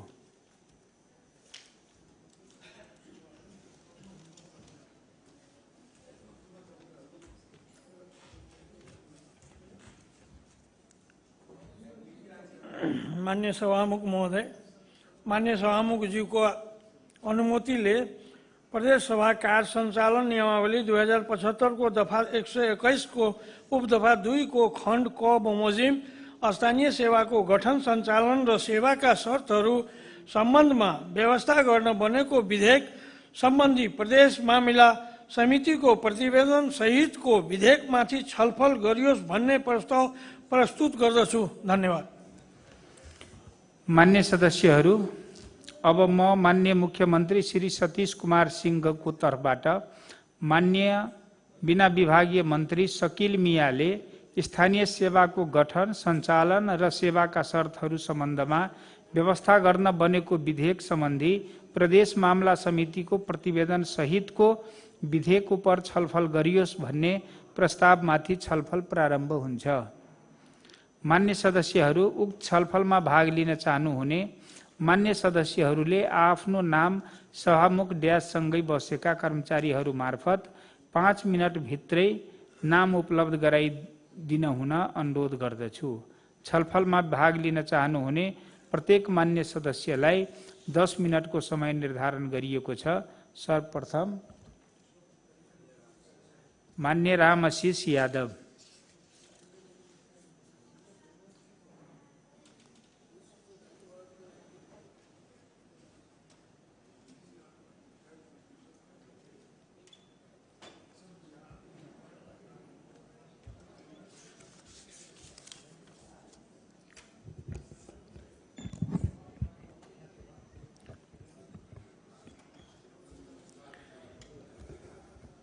माननीय सभामुख महोदय, सबसे पहले तो प्रदेश मामला समिति के धन्यवाद देव चाहे और संपूर्ण सदस्य के से हो और विगत में भी स्थानीय सेवा संचालन विधेयक पर हम सब प्रदेश सभा में बहुत ही मंथन कैली और अखन भी प्रतिवेदन जो अले तो प्रतिवेदन बहुत ही सकारात्मक है। सकारात्मक माने में जे कोनो भी देश में कर्मचारी तंत्र महत्वपूर्ण होइ छै। कर्मचारी अगर कमजोर भ गेल, कर्मचारी अगर अदक्ष भ गेल, कर्मचारी अगर हतोत्साहित भ गेल तो प्रदेश और वो देश समृद्धि की ओर आगू नहीं बढ़ सके। संघीय संरचना भेला के बाद में राज्य पुनर्संरचना के बाद जे संघीय शासन प्रणाली के अभ्यास में हम सब छी। देश में 7टा प्रदेश अछि, 7 से 53 स्थानीयता अछि और एकर जे कर्मचारी सबके बीच में जे विभेद देखल गेले, डिस्क्रिमिनेशन देखल गेले, तो स्वाभाविक रूप से जखन अपने के संहिता आबै छै तो सबके ध्यान रहे छै जे हमरो सबके काम करे के अवसर मिले, हमरो सबके जे है से सम्मान मिले। लेकिन नेपाल में पहले से देखल गेल है किछ के विशिष्ट महत्वपूर्ण और किछ के जे खासे ध्यान नहीं। कर्मचारी के जे वर्गीकरण कल गेले, लेकिन तथापि ओहू में हम सब प्रयास करी जे विभेद अछि वो विभेद के दूरी हम सब खाड़ल जे अछि ओहि खाड़ल के हम सब कम करी। स्थानीय स्वायत्त शासन N 2055 खारिज भेले। खारिज भेला के बाद में कर्मचारी N 2075 लागू भेले और लागू भेला के बाद में स्थानीय तह में जो कर्मचारी रहे वो कर्मचारी सबके हरेक चीज अपने के रुई गेले, यानी वृत्ति विकास ठप भ गेले। वर्षों से स्थानीय तह के कर्मचारी एकेटा पद में रुकल है और एकेटा पद में जो है एहन हिसाब से घुरिया के रुकल है और ओकरा से ऊपर का हाई लेवल के कर्मचारी है वो आरोप लगावे छै स्थानीय तह भ्रष्ट है। आरोप देखियो केहन आरोप है, सतही आरोप। अगर वो भ्रष्ट है तो कार्रवाई करे वाला निकाय कौन है? तो सब कर्मचारी ओहने तो नहीं होइ छै। हम सब एक लाइन में सब कर्मचारी के गाइड पढ़ दै छियै, एक लाइन में सब राजनीति करे वाला नेतृत्व पंक्ति के भी कह दै छियै। लेकिन गणतंत्र में राजनीतिक नेतृत्व और खास करके कर्मचारी ये दोनों के महत्वपूर्ण भूमिका होइ छै। किछ कमजोर पक्ष सबल पक्ष दोनों में होइ छै। ताहि दुआरे हमरा बुझाय जे स्थानीय तह के कर्मचारी स्थानीय सेवा विधेयक पर हम सब छी, ये अगर पारित भ जाय छै तो एहिसँ ओ कर्मचारी सबके वृत्ति विकास में अपने के जे है से खुल जेतै, वृत्ति विकास होबऽ लगतै। और एक टेक्निकल समस्या केहन है कर्मचारी के, जो प्रदेश निजामती एन हम सब बनेलिए। संघ के कर्मचारी मधेश प्रदेश में समायोजन भेले और राष्ट्रीय किताब खाना मधेश प्रदेश के कर्मचारी के नहीं चिन्हे है जो केंद्र में है। प्रमोशन हम सब के लिए प्रदेश निजामती एन अंतर्गत प्रदेश के कर्मचारी प्रमोशन भेले तो बढ़ुआ भ रहले, लेकिन राष्ट्रीय किताब खाना के कोई नहीं है, वो बढ़ुआ के वो नहीं पहचानी है। तो इहो एक टेक्निकल समस्या है। ताहि दुआरे संघीय निजामती कर्मचारी समायोजन भेला के बाद में ई सब दूरी सब अपने के हटते और एहि के लेल अपना सबके सामूहिक लड़ पड़त। एहि के लेल हम प्रतिपक्ष छी, अपने सब सत्ता पक्ष छी, सत्ता पक्ष प्रतिपक्ष दोनों के संयुक्त रूप से अपने के मिला। अखन कनी काल पहले के खुशबू अपने सब देख ली है मध्य प्रदेश सभा के, यह खुशबू है जो बालिका संरक्षण एन अपना सब सर्वसम्मति से पारित के लिए, सर्वसम्मति से। ये खुशबू बाकी 6टा प्रदेश में न है और हम चाहबे जे खुशबू वहां के बरकरार रहे और ये खुशबू बरकरार रखे के लेल अपना सबके बीच में भीतर से अंतर मन से संघीयता आवे पड़ते। ओ मधेसी शहीद के बलिदानी के याद कर पड़ते। वो वीर शहीद चाहे जन आंदोलन हुए या मधेश आंदोलन हुए या जनूद हुए या कोनो भी अधिकार आंदोलन हुए, वो तमाम शहीद के अपने सबके वीर शहीद सबके अंतर मन से मनन कर पड़ते। ऐ भीतर जब ही हम सब विभेद करवे तो कतो न कतो अपने के जैसे गणतंत्र और संघीयता मजबूत नहीं होते। तई दुआरे में सारा चीज में देखे तो हम सब अगर कर्मचारी के इतिहास के बात करब तो 2017 साल के चर्चा करब तो कर्मचारी में कार्यालय सहयोग के तलब 45 रुपया रहे 2017 साल में। कार्यालय सहयोगी के तलब 45 रुपया और विशेष श्रेणी के जो कर्मचारी रहे 2017 साल में ओकर तलब अपने के 900 रुपया रहे। वर्तमान परिवेश में अखन जे देखबे, अखन हम सब 2080 में छी, 81 में चली लिया और अखन जे हम सब देखबे तो कार्यालय सहयोगी के तलब प्रदेश में अपना सब 24,000 तय करने छिए। कार्यालय सहयोगी के ई मध्य प्रदेश के बात करे छी और संघ में अपने के जे है से 26,000 है करीब कार्यालय सहयोगी के। और जे 2017 साल में कर्मचारी के विशेष श्रेणी के कर्मचारी के तलब 9 से रहे, अखन जे है से मुख्य सचिव के तलब देश के अपने के 77,211 है। लेकिन पड़ोसी देश भारत में देखबे तो कर्मचारी के सेवा सुविधा और अपना सबके ठमन देखबे तो फिर पृथक अछि, वो देख पड़ते। ते दुआरे कर्मचारी अगर अहाँ के दक्ष नहीं रहत, कर्मचारी अपने के जैसे संघीयता मैत्री नहीं रहत, गणतंत्र मैत्री नहीं रहत, तो अच्छा से काम नहीं करते। और वो बनावे के दायित्व अहाँ के नेतृत्व के होइ छै। स्थानीय तह के कर्मचारी सब कम संघर्ष नहीं केने हैं।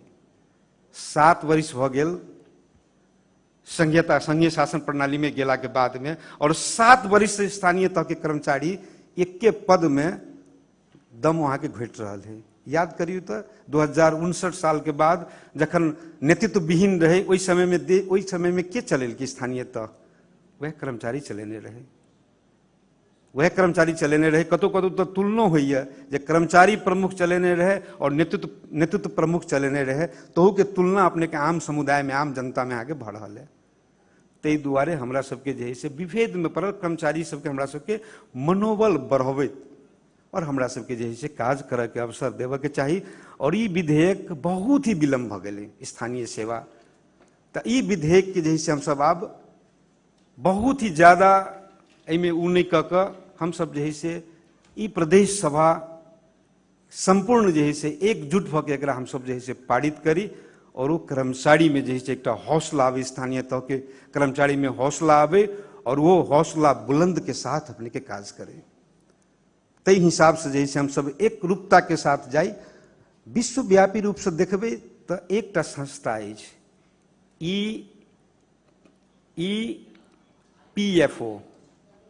EPFO एक संस्था है वर्ल्ड वाइड है, एम्प्लॉयज प्रोविडेंट फंड ऑर्गेनाइजेशन।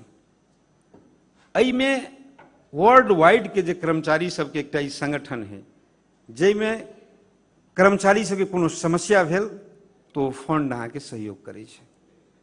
हम सब मध्य प्रदेश में भी एक जे प्रदेश के कर्मचारी है, वो प्रदेश के कर्मचारी के भी एक फंड हम सब बना सके छी। अब एहि बेर तो हम सब नीति तय कार्यक्रम में चुई गेली, आगामी वर्ष जे आवे तो प्रदेश के जे कर्मचारी है मध्य प्रदेश के, वही सब कर्मचारी के हम सब जे है से एहने एक फंड हम सब बनाई, कर्मचारी के एहने फंड बनाई, कर्मचारी भविष्य निधि कोष कह के हम सब राखी, ओकर नाम मधेश आगाड़ी लगा दी और ई रखला के बाद में वही में सरकार अपने के भी सहयोग करे और कर्मचारी भी वही में जैसे कर्मचारी इम्प्लॉय जे वो इम्प्लॉय भी वही में अपन सैलरी में से कुछ जैसे कटावे और लास्ट में जैसे ओकरा बढ़िया सहयोग भी होते। एक अभ्यास हम सब करी। जब वर्ल्ड वाइड चल रहा है, संघों में है, तो प्रदेश में 60टा प्रदेश में मधेश प्रदेश क्या नहीं शुरुआत करते, इहो शुरुआत करी। और फिर से समिति के सभापति माननीय रत्नेश्वर लाल जी के बहुते बहुते धन्यवाद। वही समिति में रहल संपूर्ण सदस्य सबके बहुते बहुते धन्यवाद। और मध्य प्रदेश के सभा के सचिव जी, सचिवालय के संपूर्ण कानूनी साथी सबके हम धन्यवाद देवे चाहे छी कि अब विलंब नहीं कह वो स्थानीय तह में वो दबल कर्मचारी के आगा बढ़ावे में हम सब सहयोग करी। बहुत बहुत धन्यवाद। जय मधेश। मान्य श्री ललिता दास्यो।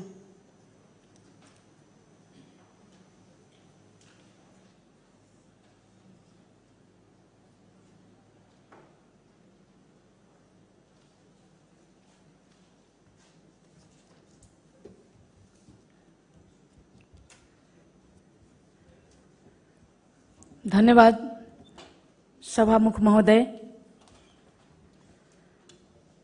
स्थानीय सेवा गठन व संचालन एन 2080 जो प्रदेश सभा में विचार विमर्श के लिए आए हुए हैं, मैं तहे दिल से समिति को धन्यवाद और स्वागत विधेयक को स्वागत करना चाहती हूं। इसमें जम्मा 57 परिच्छेद और 159 दफा है। विधेयक बड़ा है क्योंकि इसमें बहुत सारे विषय वस्तु पूरा स्थानीय सरकार के सराउंडिंग विषय सब समेटा गया है, इसलिए बड़ा है और बहुत मेहनत और बहुत ही गहन रूप से यह विधेयक बनाए हुए हैं। मगर एक ये भी सत्य है कि nothing is perfect in the world,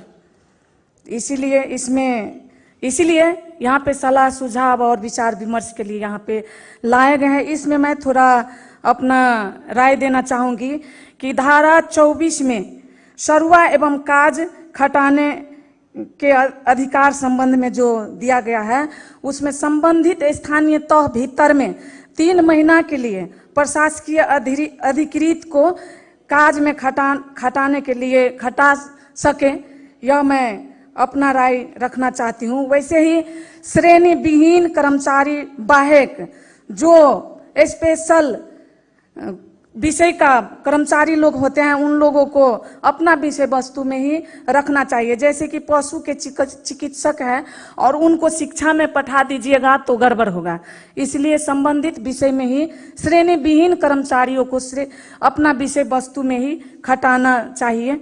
यह भी मैं अपना विचार रखना चाहती हूँ। उसी तरह साथ ही स्थानीय सेवा में कर्मचारी लोग जो प्रदेश भीतर में होते हैं, वह स्थानीय तह के दूसरे स्थानीय तह में मापदंड के बमोजिम सरुआ करने के लिए अनुमान योग्य स्पष्ट बनाना पड़ेगा। वैसे ही धारा 27 में प्रदेश सरकार के कामकाज में खटाने के लिए जो इस धारा में स्थानीय तह के कर्मचारी लोग के विशेष काम के लिए संबंधित स्थान और तह में रखने के लिए प्रदेश के कामकाज में खटाने के लिए व्यवस्था समेत थपने की जरूरत है। और उसी तरह मैं स्थानीय सरकार के जितने भी कर्मचारी होते हैं, कामकाज होते हैं, वह प्रदेश के मातहत में होना चाहिए, क्योंकि तब हमारा मध्य प्रदेश यानी कि तब संघीयता सबल हो सकते हैं, तब हम लोग भी मजबूत हो सकते हैं। नहीं तो हमारे अधिकार संपन्न अगर मध्य प्रदेश नहीं होते हैं तो हम लोग कहीं ना कहीं फेलुअर हो सकते हैं। इसीलिए स्थानीय सरकार के जितने भी कर्मचारी, जितने भी कामकाज होते हैं, वह स्थानीय सरकार ही मध्य प्रदेश के मातहत में होना चाहिए।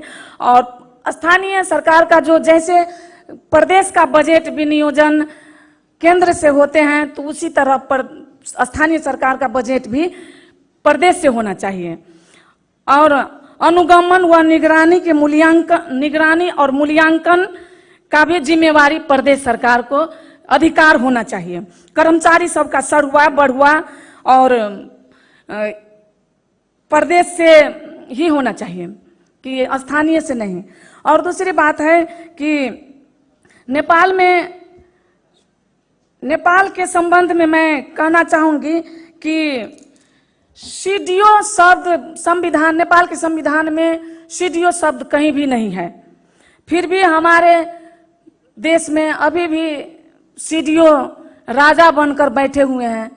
कौन सी कानून, कौन सी संविधान के कोटे करके ये सीडीओ हमारे हर जिला में राज करते हुए कर रहे हैं कि बाकी संघीयता के संरचनाओं को, हमारे संविधान के संरचनाओं को पर भारी पड़ रहा है। तो ये सीडीओ शब्द नहीं है तो ये नहीं रहना चाहिए, हटाना चाहिए। इसके लिए भी हम लोगों को जोरदार मांग है। जैसे कि पड़ोसी देश में हम लोग देख सकते हैं कि संघीय कर्मचारी डीएम होते हैं, संघीय कर्मचारी डीएम होते हैं, परंतु मुख्यमंत्री के मातहत में वो लोग रहकर उनको सारे काम प्रदेश सरकार के मार्फत होते हैं कि ना कि संघीय सरकार के मार्फत में, प्रदेश प्रांतीय सरकार के मातहत में काम होते हैं। इसीलिए मैं कहती हूँ कि नेपाल में क्यों नहीं, नेपाल में भी होना चाहिए। जब संघीयता आ चुके हैं, संविधान में जो चीज आ चुके हैं वो चीज क्यों नहीं कार्यान्वयन हो रहे हैं। इसके लिए हम लोगों को हम सबको मिल करके यह आवाज उठाना होगा, इसको कार्यान्वयन करना होगा। इसी तरह स्थानीय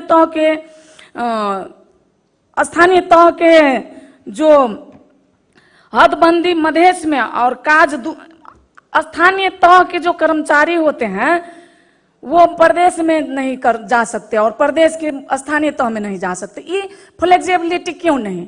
प्रदेश के कर्मचारी स्थानीय तह में भी जाने का अवसर मिलना चाहिए और स्थानीय तह के प्रदेश में भी जाकर काम करने का अवसर मिलना चाहिए, क्योंकि उन लोगों को भी हक होना चाहिए, स्वतंत्रता देना चाहिए। ना कि प्रदेश में जो प्रदेश में भर दिया उसको प्रदेश में सीमित रख दीजिएगा, जो स्थानीय तह में भर दिया उसको उसी में सीमित रख दीजिएगा, तो यहाँ कहीं न कहीं स्वतंत्रता हनन होता है। इसलिए कभी आज मन हुआ प्रदेश में करने के, कल स्थानीय तह में जाने के तो अवसर मिलना चाहिए। मेरी ये अपना व्यक्तिगत राय है। प्रमुख प्रशासकीय अधिकृत केंद्र से पद स्थापना होती है जो मुख्यमंत्री कार्यालय से होना चाहिए। प्रमुख प्रशासकीय अधिकृत मुख्यमंत्री कार्यालय से पद स्थापना होना चाहिए, ना कि केंद्र से। प्रदेश के कर्मचारी स्थानीय के जाने के अवसर मिलना चाहिए और स्थानीय के प्रदेश में। साथ ही जो लोक सेवा आयोग, हमारे मध्य प्रदेश में लोक सेवा आयोग जो है के पदाधिकारी विहीन है। हमारे मध्य प्रदेश का लोक सेवा पदाधिकारी विहीन है। इसको प्रपूर्ति कब होगा? जल्दी होना चाहिए, क्योंकि कामकाज भी आगे बढ़ाना है। और एक बात कि बहुत सारे कर्मचारी को मध्य प्रदेश में उसका दरबंदी मधेश में है और काज में चला गया है दूसरे प्रदेश में। यह भी प्रथा हटना चाहिए। मधेश में उसका दरबंदी है तो मध्य प्रदेश में कहीं भी कर सके, ना कि मधेश के दरबंदी और काज में चला गया बागमती और कहीं। यह नहीं होना चाहिए, ये भी गलत है। इसी तरह मध्य प्रदेश में हुए जितने भी बेरोजगार युवाओं हैं उन लोगों को भी रोजगारी का अवसर मिलना चाहिए। इस अवसर से बहुत सारे समस्या हमारे मधेश में जो विभिन्न किस्म के कानून विपरीत कार्य सब हो रहे हैं वह कंट्रोल होगा। जैसे कि नजीक से जो ड्रग उरग ला करके घर परिवार युवाओं का भविष्य बिगड़ रहा है, यह बेरोजगारी के कारण भी यह समस्या है। इसी तरह जीसस के ऐन बनाकर जिला में रहे हुए कर्मचारियों को नियमन और अनुगमन करने का अधिकार जीसस को भी मिलना चाहिए, क्योंकि वह भी संघीयता का एक संरचना है, तो उनको भी कुछ अधिकार मिलना चाहिए।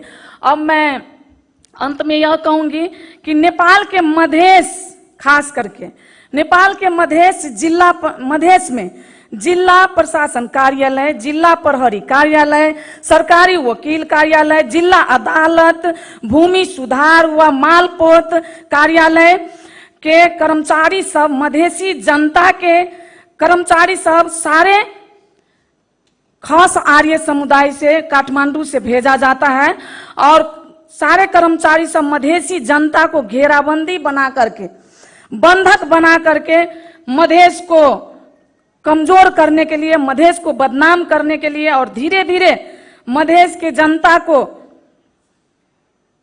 जनता को तबाह कर रहा है।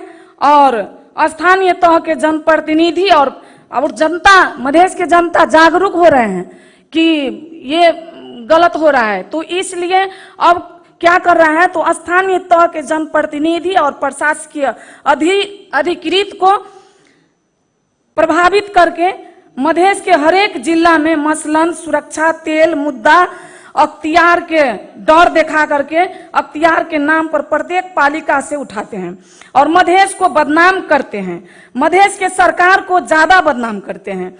इसलिए मैं प्रदेश सभा से इस तरह के दुष्कार्य को निरुत्साहित करने के लिए और रोकने के लिए उच्च स्तरीय संसदीय छानबीन समिति के गठन करने के लिए आग्रह करते हुए मधेश को आंतरिक औपनिवेशीकरण से मुक्त करने के लिए मैं आग्रह करना चाहती हूं। और आज जो विधेयक आए हैं हमारे प्रदेश सभा में, इस विधेयक स्थानीय सेवा गठन तथा संचालन आइन 2080 को अच्छे तरह से विचार विमर्श करके इसको पास करने के लिए मैं शुभकामना व्यक्त करते हुए अपना शब्द को यही विराम देना चाहती हूँ। धन्यवाद। जय मधेश।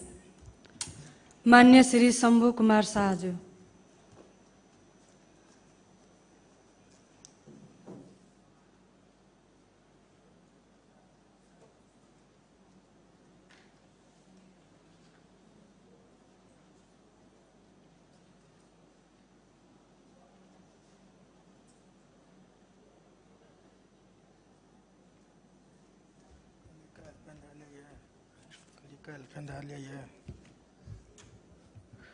माननीय सभामुख जी,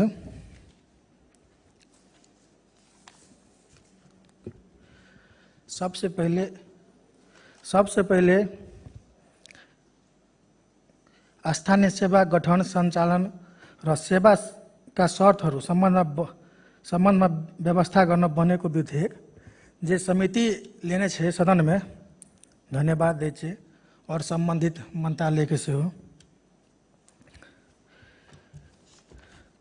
अब विधेयक के अगर सरस्वती पढ़ल जाए तो विधेयक में हमरा व्यक्तिगत बहुत त्रुटि लगे छे और कर्मचारी सब प्रति भेदभाव करल गेल छे से एकटा अनुभूति भ रहल छे। विधेयक के दफा 8 में जो पद पूर्ति है, पद पूर्ति के उपदफा 22 में और पढ़ल जाए तो लिखल है, इस दफा में अनियंत्र जुनसुकै कुरा लेखिएको भएता पनि लोक सेवा आयोगबाट 2076 साल में सिफारिश भई स्थानीय तह में नियुक्त भएका अधिकृत छैटौं तहका कर्मचारीहरूलाई एक पटकका लागि यो ऐन लागू भए पश्चात अख्तियारवालाले 7औं तहमा कायम गरिदिनेछ र यसरी 7औं तहमा कायम हुने कर्मचारीहरूको 7औं तहको ज्येष्ठता 7औं तहमा कायम गरिएको मितिदेखि कायम गरिनेछ।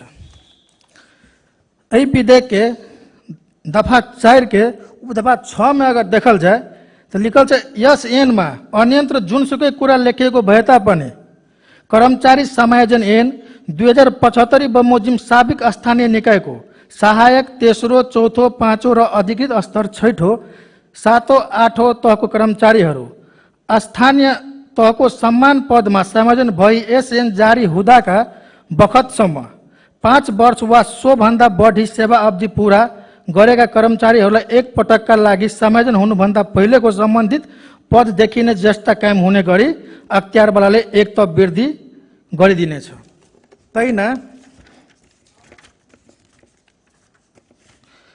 परिच्छेद 5 के दफा 28 में ज्येष्ठता गणना संबंधी विशेष व्यवस्था एमे की लिखल गेले, एस एन बमोजिम तह वृद्धि व बढ़ुआ प्रयोजन का लागि स्थानीय तहमा समायोजन भएका कर्मचारीहरूको ज्येष्ठता गणना गर्दा तह वृद्धि भएको वा नभएको दुवै अवस्थामा समायोजन हुँदाको तत्काल अघिको सेवा समूहको पदमा थायी नियुक्ति पाएको मितिबाट कायम हुने गरी सेवा अवधि गणना गरिनेछ।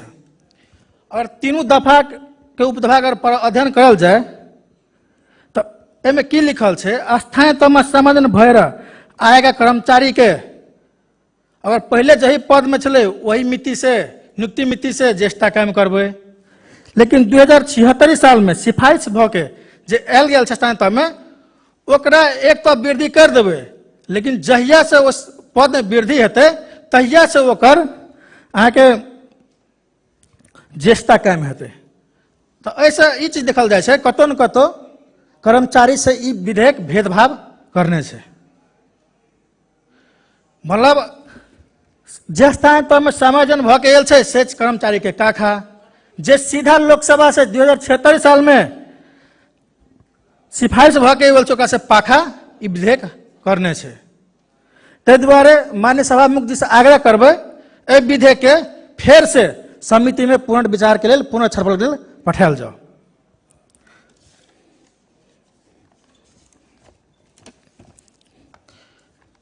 कारण ई विधेयक आवे से पहले नेपाल के कोशी प्रदेश, गंडकी प्रदेश, बागमती प्रदेश में ई व्यवस्था विधेयक में छे, लेकिन वह व्यवस्था अपन प्रदेश में नहीं भेले।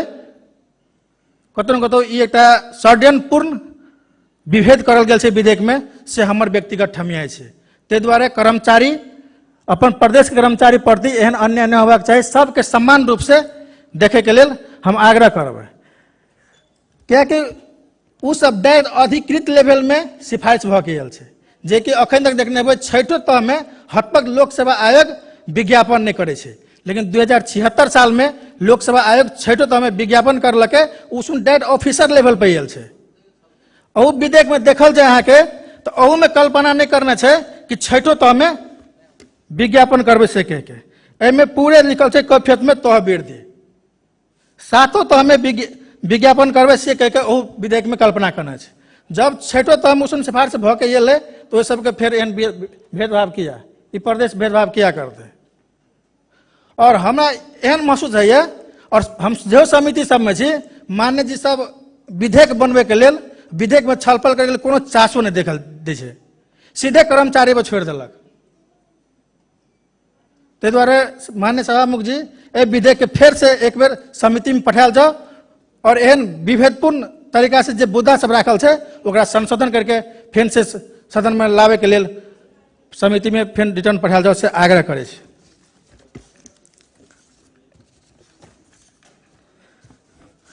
तहिना ए विधेयक के दफा 30 में बढ़वा के लागी न्यूनतम सेवा अवधि और शैक्षिक योग्यता करना है।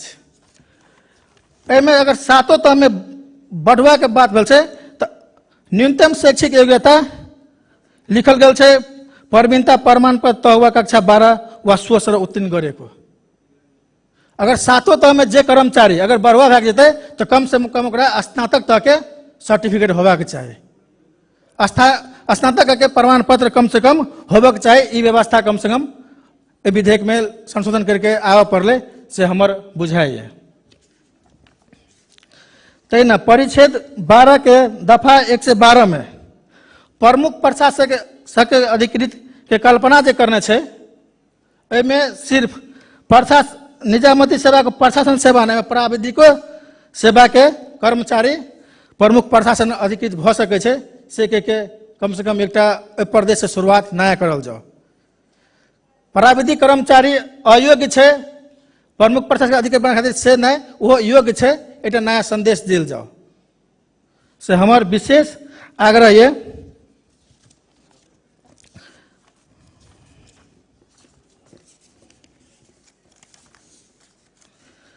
तहिना दफा 1 से 18 में सट्टा विदा और सेम दफा 124 में सट्टा विदा दुईटा एकेटा विदा के रख के और में प्रकृति मिलदो जिलदो छे, तारा अलग अलग नहीं करके एकेटा सट्टा विदा के दफा रख के अगर एक ठाम में राखे के लेल आग्रह करे छे, कियाकि विदा के नाम सेम और कुछ प्रकृति मिल्दो जिल्दो छे तर अलग अलग ठाम पे विधा के नाम ना एकेटा विधा छे एके जगह राखल जाओ से आग्रह करे छे।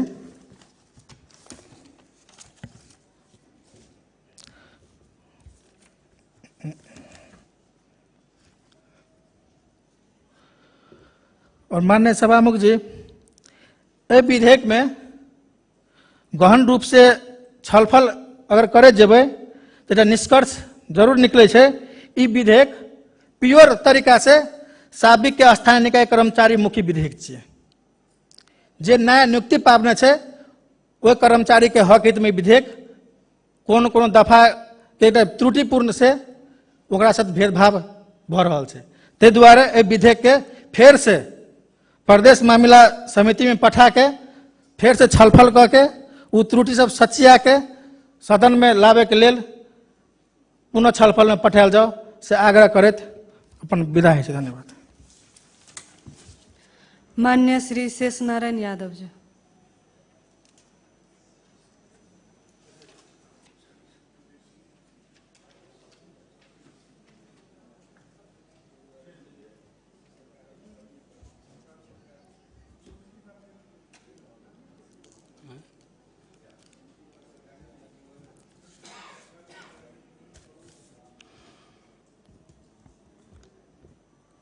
मान्य सभामुख महोदय, स्थानीय सेवा को गठन सञ्चालन र सेवा शर्त सम्बन्धमा व्यवस्था गर्न बनेको विधेयक 2080 को प्रतिवेदनमाथि हामी छलफल गर्दैछौँ र यो विधेयक जतिखेर पेश हुँदाखेरि प्रदेश सभामा पेश हुँदाखेरि यसमा संशोधनकर्ता म पनि थिएँ र मलाई लाग्छ संशोधनकर्ता अरू मान्यजीहरू पनि हुनुहुन्थ्यो।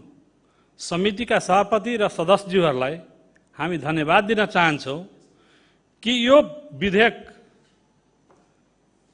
समितिमा संशोधनकर्तासँग मात्रै होइन जुन यो विधेयकसँग सम्बन्धित जति मतलब कि सङ्घ सङ्गठन निकायहरू छन् त्यो निकायहरूसँग पनि गहन छलफल गरेर यो प्रतिवेदन तयार गर्नुभएको छ। त्यसैले यो प्रतिवेदन यहाँ सदनमा आइसकेपछि म प्रतिवेदन माथि मात्रै मतलब कि कुरा गर्न चाहन्छु। सभामुख महोदय, विक्रम सम्वत 2059 साल पश्चात स्थानीय निकाय जनप्रतिनिधि विहीन रहेको अवस्थामा साथै देशमा सशक्त द्वन्द्व लगायत अन्य थुप्रै आन्दोलनको अवस्थामा समेत यस देशमा राज्यको प्रतिनिधिको रूपमा उपस्थित रही प्रत्यक्ष रूपमा देशका विभिन्न गाउँ र टोलका जनताहरूलाई आधारभूत सेवा प्रदान गरेका तथा तत्कालीन विभिन्न दलीय संयन्त्रहरूसँग हातेमालो समेत गरी देशको राजनीतिक अवस्था र व्यवस्थालाई समेत सन्तुलन गर्ने भूमिका निर्वाह गरेका स्थानीय निकायका कर्मचारीहरूको सहयोग र साथ हामी अहिले सम्पूर्ण जनप्रतिनिधिहरूले विभिन्न कालखण्डमा महसुस गरेका छौँ। हालसम्म अवांछनीय रूपमा स्थानीय तहका स्थायी रूपमा सेवारत रहेका तत्कालीन स्थानीय निकायका राष्ट्र सेवक कर्मचारीहरूलाई जनप्रतिनिधि विहीन रहेका पीडा तथा नेपालको संविधान 2072 पश्चात राज्य पुनर्संरचना भई तत्कालीन अवस्थामा विद्यमान रहेका स्थानीय स्वायत्त शासन ऐन 2055 खारेज भई स्थानीय कर्मचारी सञ्चालन र सेवा सम्बन्धी कुनै ऐन आउन नसकेको र कर्मचारी समायोजन ऐन 2075 ले स्थानीय निकायका कर्मचारीहरूको वृत्ति विकासमा विभेद सिर्जना गरेको थियो। नेपालको संविधान 2072 को धारा 227 मा भएको व्यवस्था अनुरूप प्रदेश सरकारले स्थानीय तहको कर्मचारी र कार्यालय सम्बन्धित कानुन बनाउने छ र सोही कानुन अन्तर्गत सो प्रदेशमा रहेका स्थानीय तहको कर्मचारीहरूको व्यवस्थापन हुने कानुनी प्रावधान रहेको छ। मधेस प्रदेश सभा गठन भएको 7 वर्ष बितिसक्दा पनि स्थानीय तहमा कार्यरत सबै कर्मचारीहरूको वृत्ति विकास सुरक्षित र सुनिश्चित गर्ने स्थानीय सेवा गठन तथा सञ्चालन सम्बन्धी ऐन हालसम्म आउन नसकेकोले स्थानीय तहमा कार्यरत राष्ट्रिय सेवा कर्मचारीहरू थप पीडामा परेको महसुस गरेको छु।